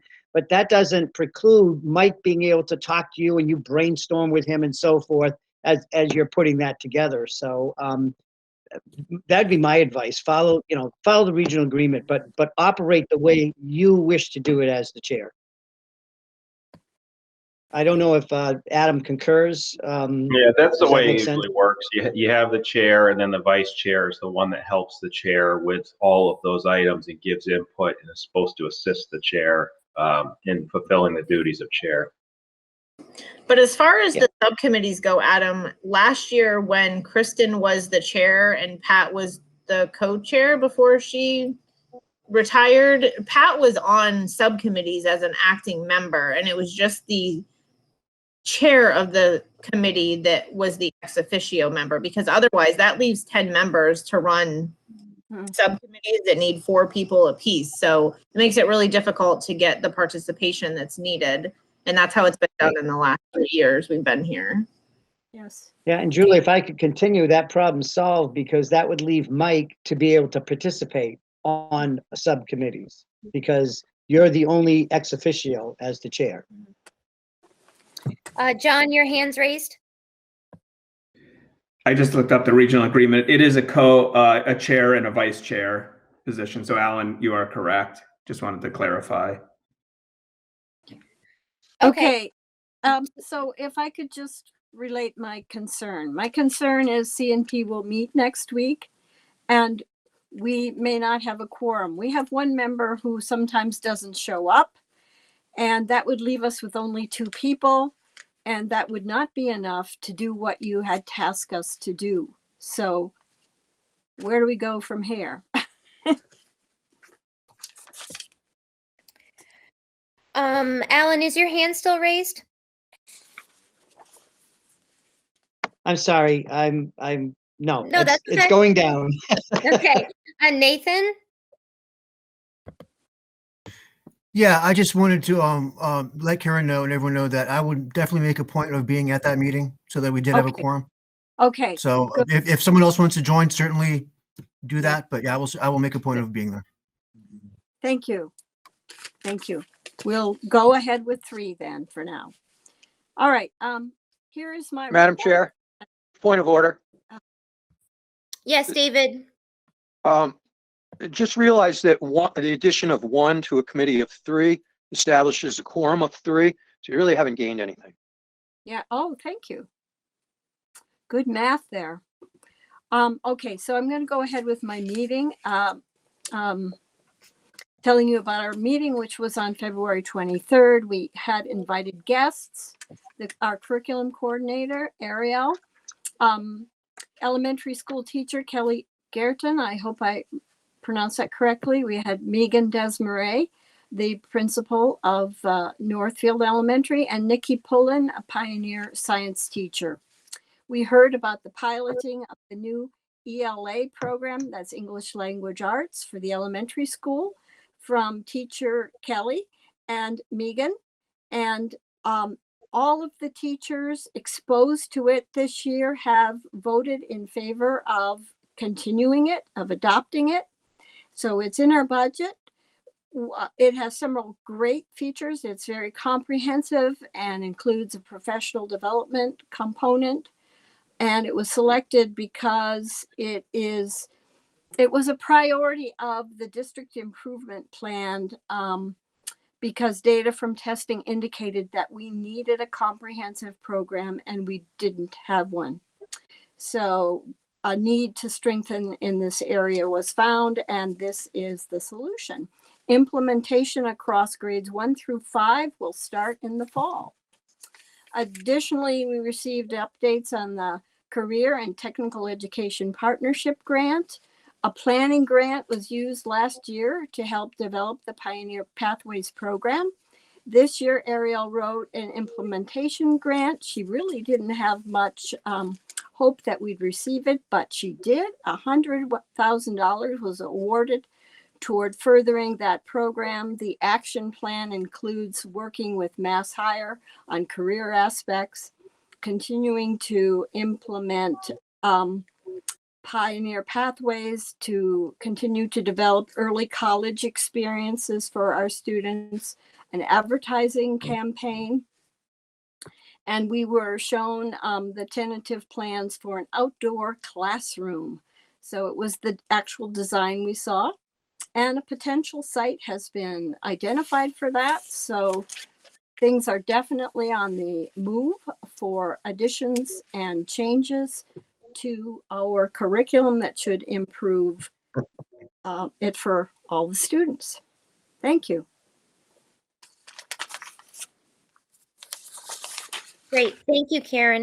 David, your hand is still raised. Did you have something to add? No, okay. So next we have the budget subcommittee, which Mike, you had just given a brief synopsis with Tanya. Do you have anything else to add?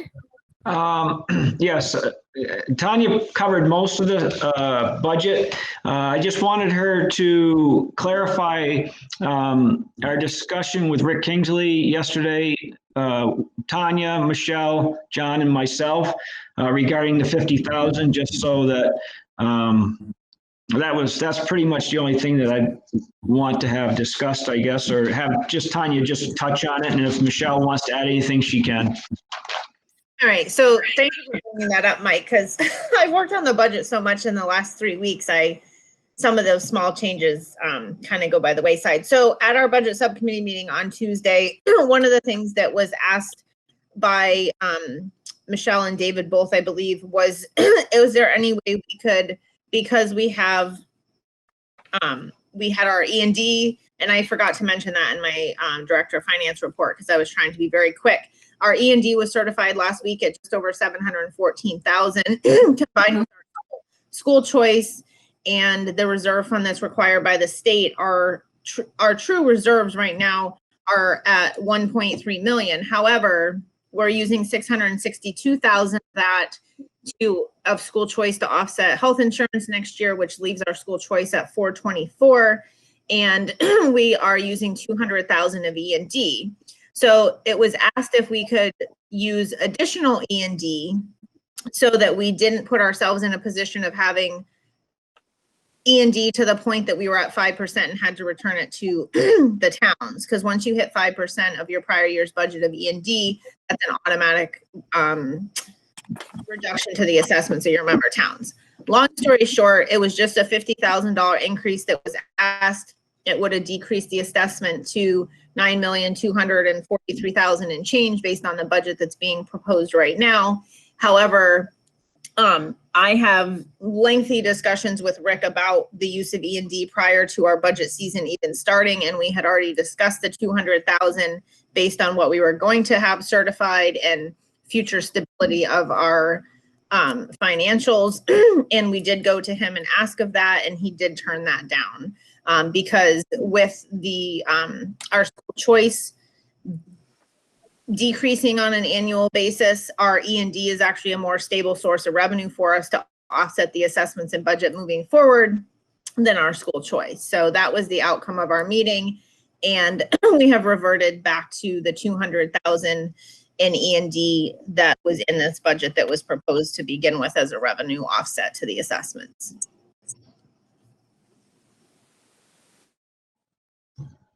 All right, thank you, Tanya. Was that it, Mike, for the budget subcommittee? Yes, that should take care of it. Thank you. Okay, I see Michelle's hand raised. I just wanted to mention the reason I made that motion is I was listening to the finance and select boards from the various towns about the assessments. So I thought, since we had over $1 million, I would make the gesture, but I understand what Rick was saying. It's going to be very tight, and I'm very concerned about the future budgets going forward. And I think you'll be hearing from the towns anyway, so I don't need to say anything else about that. Okay. Next we have the policy subcommittee. Yep. We met Monday and we continued our work of revising the policy manual. We tackled the school safety section, which was section E. At our next meeting on the 30th of March, we will revise the sections F and G, facilities development and personnel. I'm happy to say that a lot of the policies have been totally removed because they are not really policies, they are procedure. And one of my goals being on that committee was to try to pare down our policy manual because it was over 1,000 pages. And who's going to look through that? Not many people. So I'm very pleased with the work that Tracy Novick is doing with us in paring it down. Thank you. Excellent. Michelle, your hand's still up. Okay, thank you. Now we have district agreement subcommittee.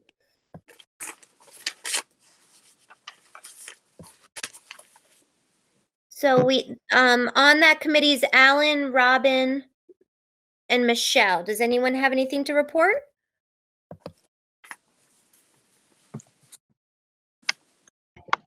No, we have I a meeting believe- coming up on March 24th. Okay. Yeah, we received a few more recommendations back from Desi, so we're just going to review those and then hopefully bring it to the full school committee after that. Correct, Michelle? Yes.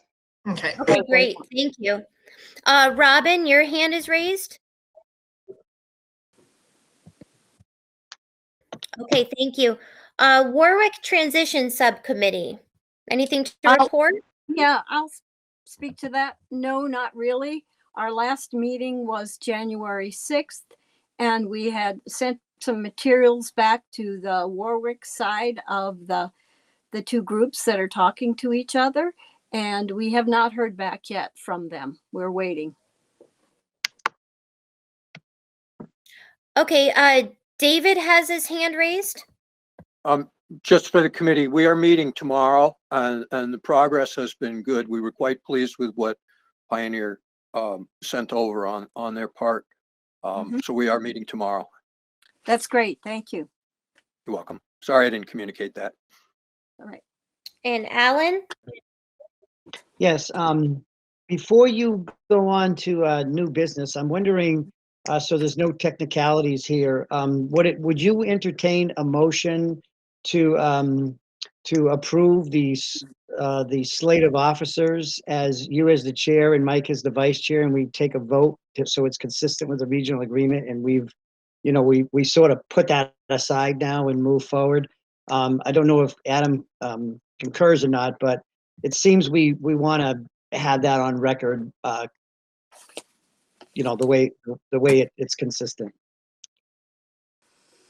I would entertain that as a motion if you are willing to accept that as a motion to move you as the chair and Mike as the vice chair as the slate of officers. Yeah, I would second, because I was just reading the regional agreement online too, as you were talking. Sorry. Thank you both. I just want to, I do want to make the announcement that I will need a lot of help. So as long as Mike as the vice chair, as long as we can work this out amongst ourselves and he's willing to function as a co-chair, then absolutely. So I'm here for you, Julie. I'm here for you 100%. All right, Chris. This is Jeannie. I'll second Alan's motion. Okay, we already had a second with Michelle, but now we is there any further discussion before we vote? Okay. So I took the liberty of putting us in alphabetical order. So Mr. Jim Bell goes first. Jim? First and foremost, yes. Great. Okay, Raina? Raina Daston, Northfield, yes. Great. Alan? Alan Genovese Warwick, yes. Michelle? Michelle Jeruso Leiden, yes. Jeannie? Jeannie Milton, Bernardston, yes. Okay, Robin? I'm sorry, I was on a family call, so I missed the last thing. I apologize. No, that's okay, Robin. There was a motion to nominate me as the chair with Mike as the vice chair. That will be in line with the regional agreement of a chair and vice chair versus co-chairs. Oh, I think I'm gonna vote for that. Okay. So that's a yes. Okay. Karen O'Neill? Karen O'Neill, yes. Okay. Nathan Schwartz? Nathan Swartz, yes. Mike Townsley? Mike Townsley, Bernardston, yes. And David Young? David Young, no. I don't think that this is, we've ignored the regional agreement so much that I think we need co-chairs. And so I'll abstain. Okay. Okay. And Julie Burke, yes. All right, so that motion passes. There are 11 of us, 10 of which said yes, and 1 abstain. Thank you for that, Alan. Okay, so the next order of business here we have is new business, and and Alan, I may need your help here. You had parking lot items question mark. Yeah, so this You was wanna just speak to that? Okay. this is just what your pleasure is and what the committee's pleasure is, that these are things that had come up before. And I think probably out of all of them, the one that you might want to talk about a little bit, actually, I believe it was Karen that had this one, and that was to begin conversations about in-person meetings. You might want to tackle that and maybe just spend 5 minutes or so on it to see how people feel, and then either come back to it at the next agenda unless people are, willing to do that. So, and then the others, you can, at your pleasure, put them on meetings so that they do get attention. And by the way, and the last thing is, I'll be more than happy and looking forward to going over, Julie, all the things that I had learned with the attorney, and make sure I share that all with you so that, you can have all that as good information going forward. Okay, thank you, Alan. Karen, your hand is raised. Sure. Regarding the in-person meetings, it was a suggestion I had from one of my townspeople. And it was regarding, okay, if the students are going back, why can't the school committee go back and perhaps go to the cafeteria where we could be spaced well and conduct our business where we could see each other better and maybe hear each other better, even though we're wearing masks. And so I think at this point it needs to be explored with the people who would be impacted the most and would know the most about whether that's a suitable place, what would need to be done, how it would affect the cleanup that has to happen before school of the next day, and those sorts of things. So maybe we ought to put it off until a future meeting. Oh, Mike. Okay, you lowered your hand. Alan, is your hand still up?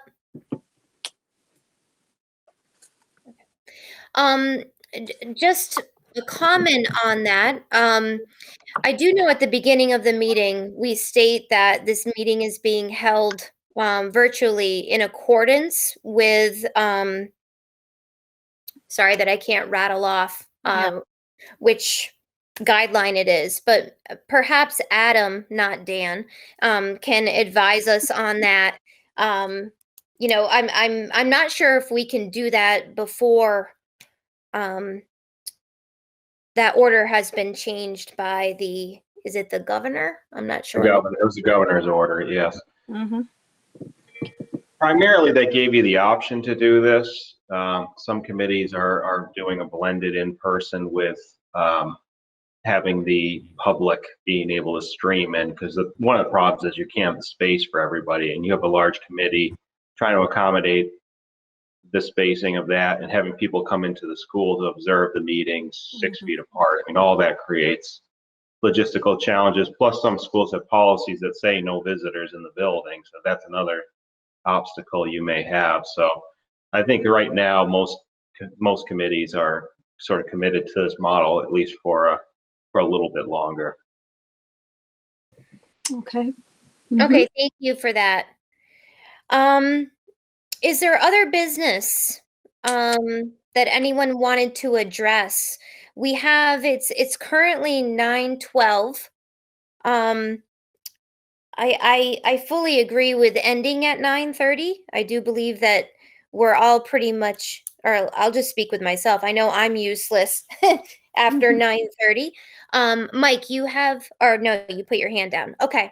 Does anyone have any other business? Tanya. Could I just request that we quickly do my executive session, because I will not be in town for next week when that would be extended for the 4th time. If we could do that very quickly, I would really appreciate that. Sure, I More than agree 10 with or that. 15 minutes. Yeah. And Mike, your hand's raised. Yeah, I'd like to move that we go into that executive session. And if you want, I can read that article off. Please.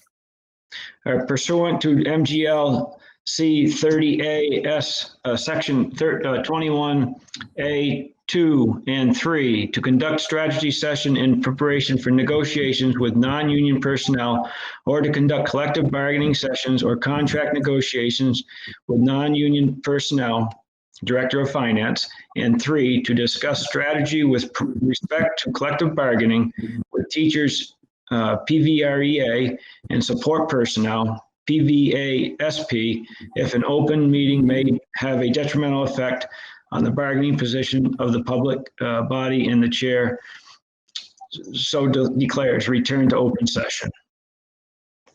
I'll second that. Okay, thank you. Now, pardon my ignorance here. Do we need to vote to go Roll into call vote. executive session? Yes. Okay. Roll call vote. Okay. All right. I let me think get you my have to alphabetical- specify who comes in with the committee too. Right. Okay, so who will come in with the committee? Adam and Yes. and John And myself. Tanya. and Tanya comes in as well? Because it's negotiating my contract. Okay, wonderful. What about, do we need representatives of the teacher and the person and the, We do not. okay, thank you, John. Yeah. You knew what I was trying to Yeah, say. yeah. And do you want me to come in and take notes? And do you typically do that?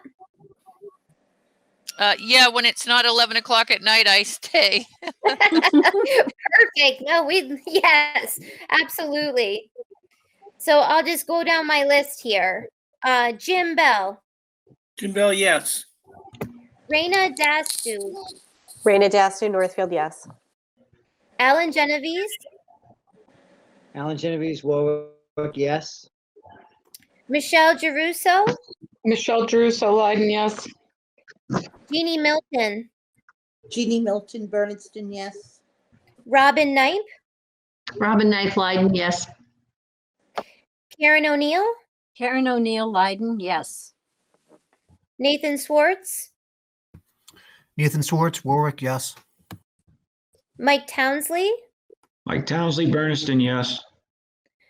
David Young. Is David still with us? No, he Believe he usually left. does not attend the executive session. Okay. Okay. And Julie Burke Northfield, yes. So, I believe that we need to alert Tyler that we're going into executive session. So I'll just await confirmation from him. Yeah, I might have that, so I'll just let him know just in case. I'll send him a message, okay? Perfect. Oh, great. Oh, good, Tyler. Okay, great.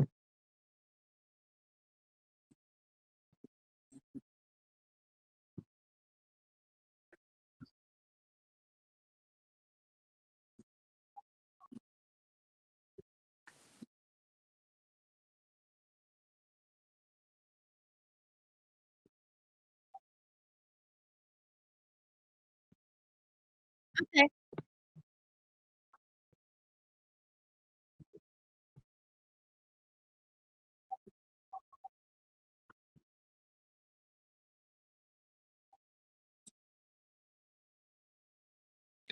All right. Julie, sounds could I good. ask a question?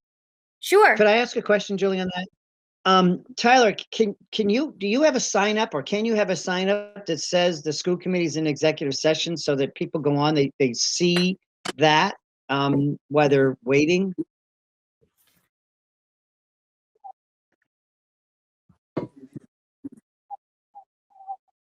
Perfect. And this is Tyler Perfect. Quest. It should be noted that while you're in executive session, you should not use the chat to discuss anything because once executive session is over, the chat can be viewed by the public. So do not use the chat to communicate in executive session. Oh, thank you, All right, Tyler. and are we coming out, it's a question, I guess, for the attorney or and you, Julie, are we coming out for the sole purpose of just adjourning? Or are we coming out announcing anything? There's a vote that has to be taken. It was, Yeah. no, it was stated in the initial, in Mike's, recommendation to go into executive session that we would return to open session. That was Okay, stated at thank the you. end of it. Yep, thank you. John, I Oh. see your hand raised. I think we should maybe ask everybody not going to executive session to sign out. Yes. Yep, I was planning on doing that. And Tanya, your hand is raised? I'm good. Okay. Okay.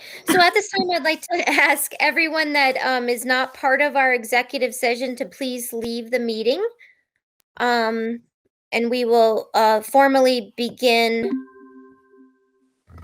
the executive session once I am aware of that. Jane Dutcher has a raised hand.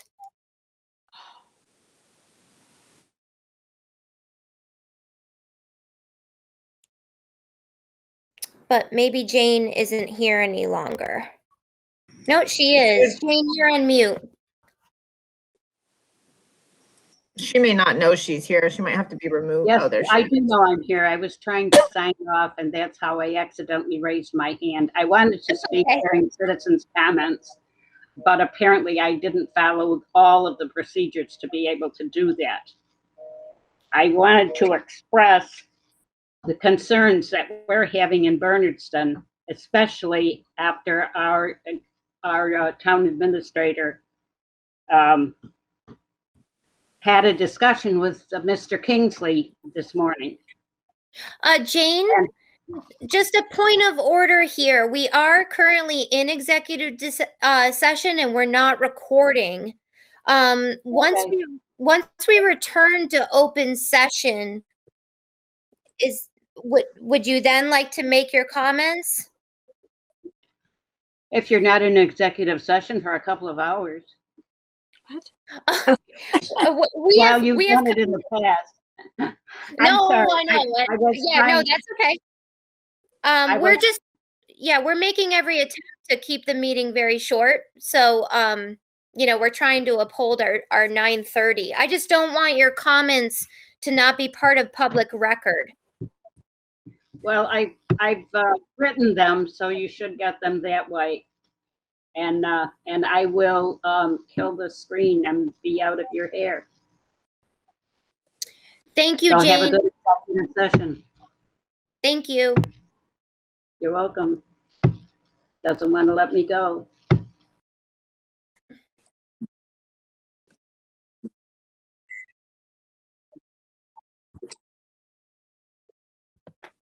That was our intention, yes.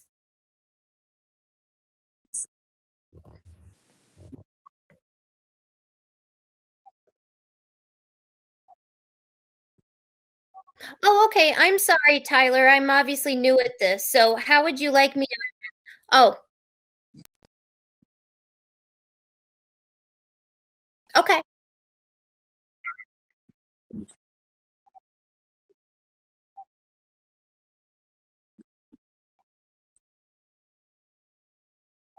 Okay. Then I apologize to Jane. I thought that we were in executive session. So now we will officially be in executive session. So if you could please mute. And Julie, this is Tyler West. If you could look through the list of people that are still here and let me know if anyone needs to be forcibly removed, I can do that. And then I will remove myself once that is done. All right. You're the only outlier, Tyler. All right. I'd have a good time in there. Thank you. No, we're 15 minutes over. Okay, great. So it looks like audio is up and we're live. Perfect. Okay, so just my dear Anne, I think that you just need to go on mute. Okay. So we are back in open session.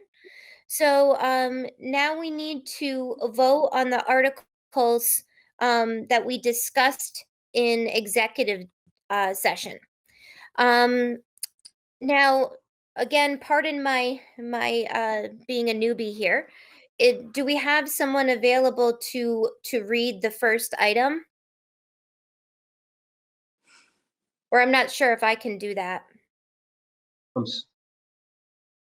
When you say read the first item, you mean in its entirety?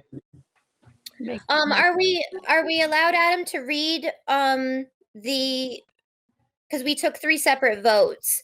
Should we list them separately? Each item should be voted. You know, you really just need to vote the document. You don't need to go through it all if you don't choose to. That's up to you. Okay. In the interest, sorry, go ahead, Robin. I make a motion that we accept the document for Tanya's, the change in her agreement for travel as we voted. I'll second. Okay, any discussion? All right, so we'll go ahead and vote. We have Jim Bell, Jim Bell, yes. Raina Dastu, Raina Dastu, Northfield, yes. Alan Genovese, Alan Genovese, Warwick, yes. Michelle Giruso, Michelle Jeruso Leiden, yes. Jeannie Milton, Jeannie Milton Bernardston, yes. Robin Knight, Robin Knight Leiden, yes. Karen O'Neill, Karen O'Neill Leiden, yes. Nathan Swartz, Nathan Swartz, Warwick, yes. Mike Townsley. Mike Townsley, Bernardston, yes. Okay, David Young was not in our executive session, so I have Julie Burke, Northfield, yes. That vote passes. Do we have a motion for the second piece? I think it was the second one. I make a motion that we accept the teacher's offer of holding the contract, the document Extending it? that was presented. Accepting it, yes, that's it. I'll second Second. to extend that contract for a year. Okay, any discussion? All right, we'll move forward with a vote. We have Jim Bell, Jim Bell, yes. Raina Dastu, Raina Dastu, Northfield, yes. Alan Genovese, Alan Genovese, Warwick, yes. Michelle Giruso, Michelle Jeruso Leiden, yes. Jeannie Milton, Jeannie Milton Bernardston, yes. Robin Knight, Robin Knight Leiden, yes. Karen O'Neill, Karen O'Neill Leiden, yes. Nathan Swartz. You're on mute, Nathan. Nathan Swartz, Warwick, yes. Mike Townsley was not part of that session, and David Young was not either. And it's Julie Burke, Northfield, yes. So that passes as well. And then our final piece. Excuse me, Julie. Oh, The sorry. amended, I was just going to say it's the amended memorandum of agreement with the support staff. Okay. And Julie, I think that you can ask Mike Townsley to vote, but then he would abstain. I'm sorry. I think that's correct. Do you know if that's correct, Adam? If he wasn't part of the discussion, would he still be asked to vote and abstain? Well, usually, yeah, he could abstain from it. He just can't vote Yeah. or discuss. Right. It. So that'd be Yeah. fine. Yeah, I would be abstaining because I wasn't actually there, but I'm part of this part of the meeting. So I would be abstaining. Okay, thank you, Mike, and thank you, Jeannie, for letting me know that.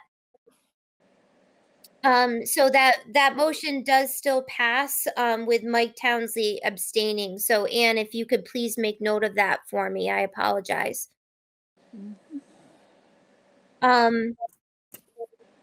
Okay, so do we have a motion on the last part of our executive session?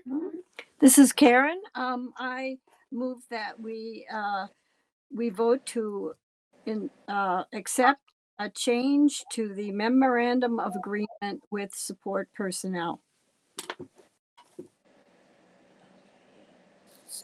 I'll second that. Okay, great. Discussion? All right, we'll move to a vote. So we have Jim Bell, Jim Bell, yes.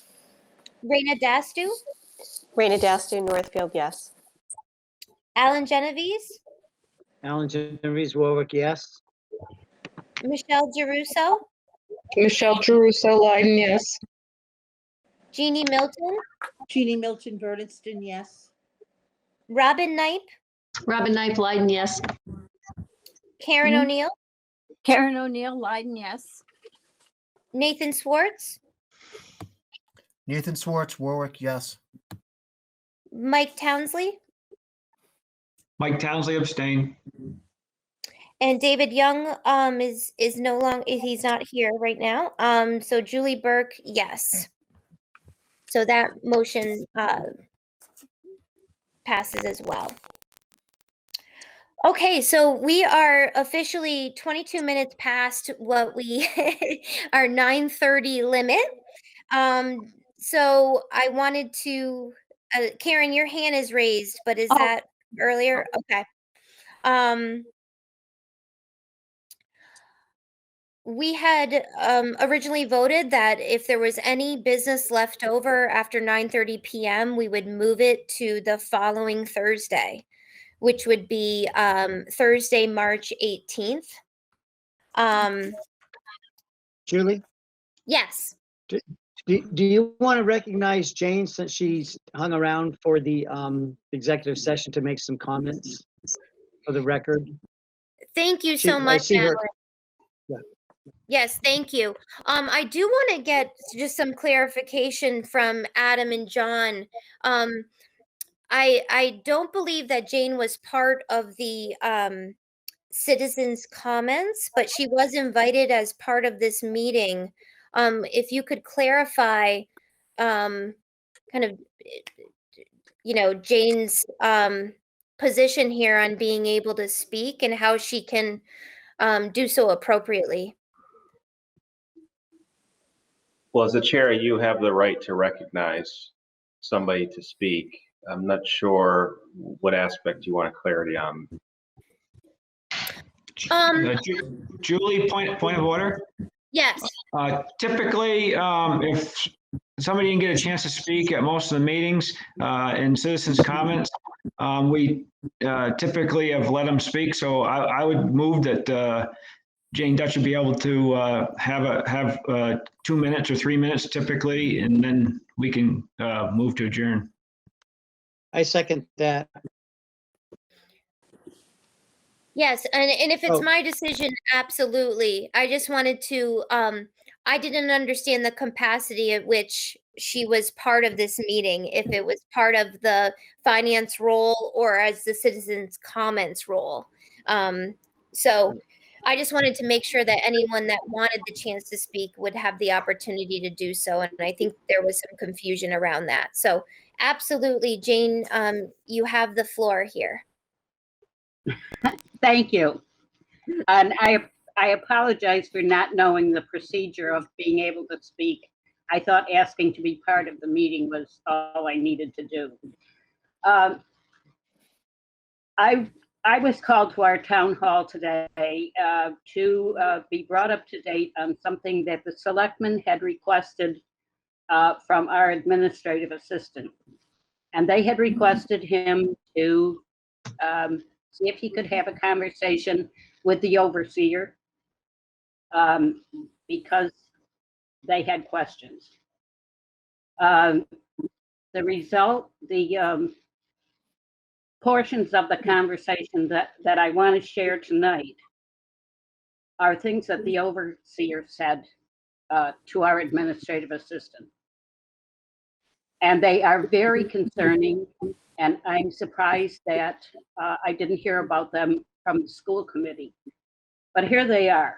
I would caution if you're making a charge or complaint against an official or an individual.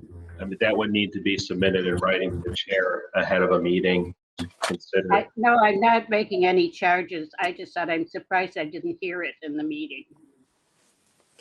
Okay. All right.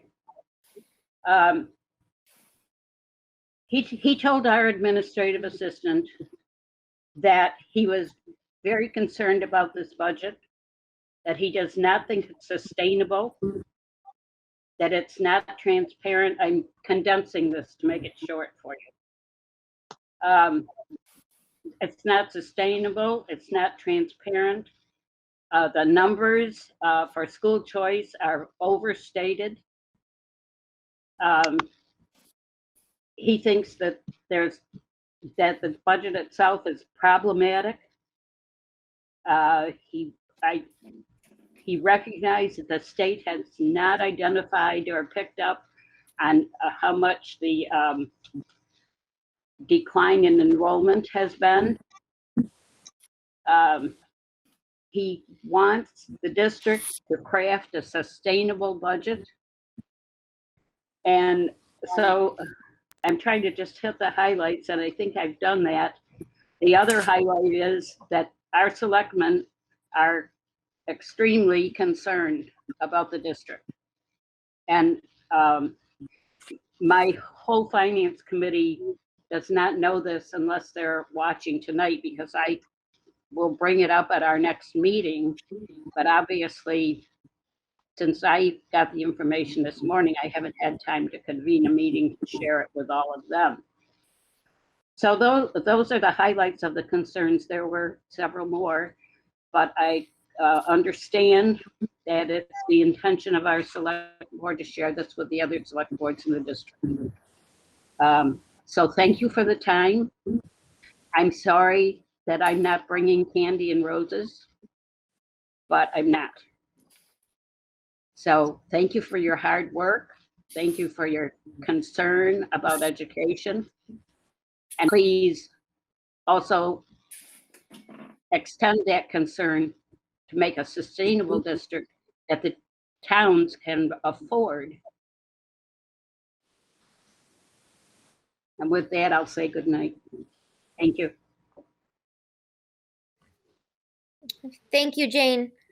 I do see Tanya's hand is raised, as well as Mike's. So Tanya?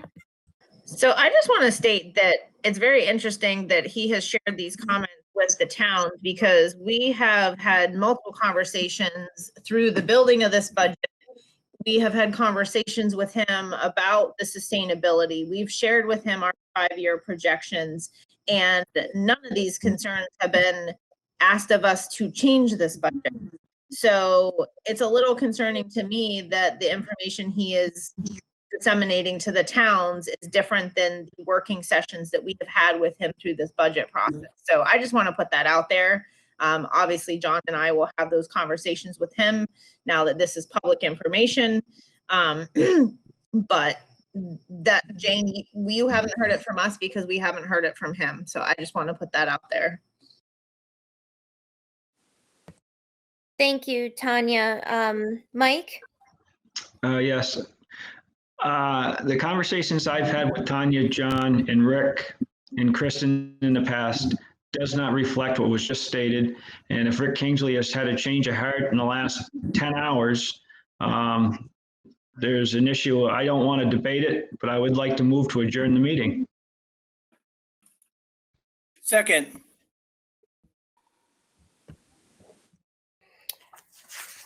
Okay, so we have a motion to adjourn. I just want to make a note that we will be picking up where we left off. Just a quick point of order. We didn't get to, looks like there was just other business. But we did vote on the changes to the Director of Finance contract, correct? Yeah, I think you're all set. I don't think we need the meeting on Yeah, that I'm one. just, Yeah. I'm just looking at the agenda. I think we've done everything on the agenda for today. Wonderful. All right. Okay. So Job. Good job, Yeah. Julie. We have a motion to adjourn in a second, so I will go through. We have Jim Bell, Oh, yeah. Raina Dastu, Raina Dastu, yes. Alan Genovese, Alan Genevieve, Warwick, yes. Michelle Geruso, Michelle Druso, Leiden, yes. Jeannie Milton,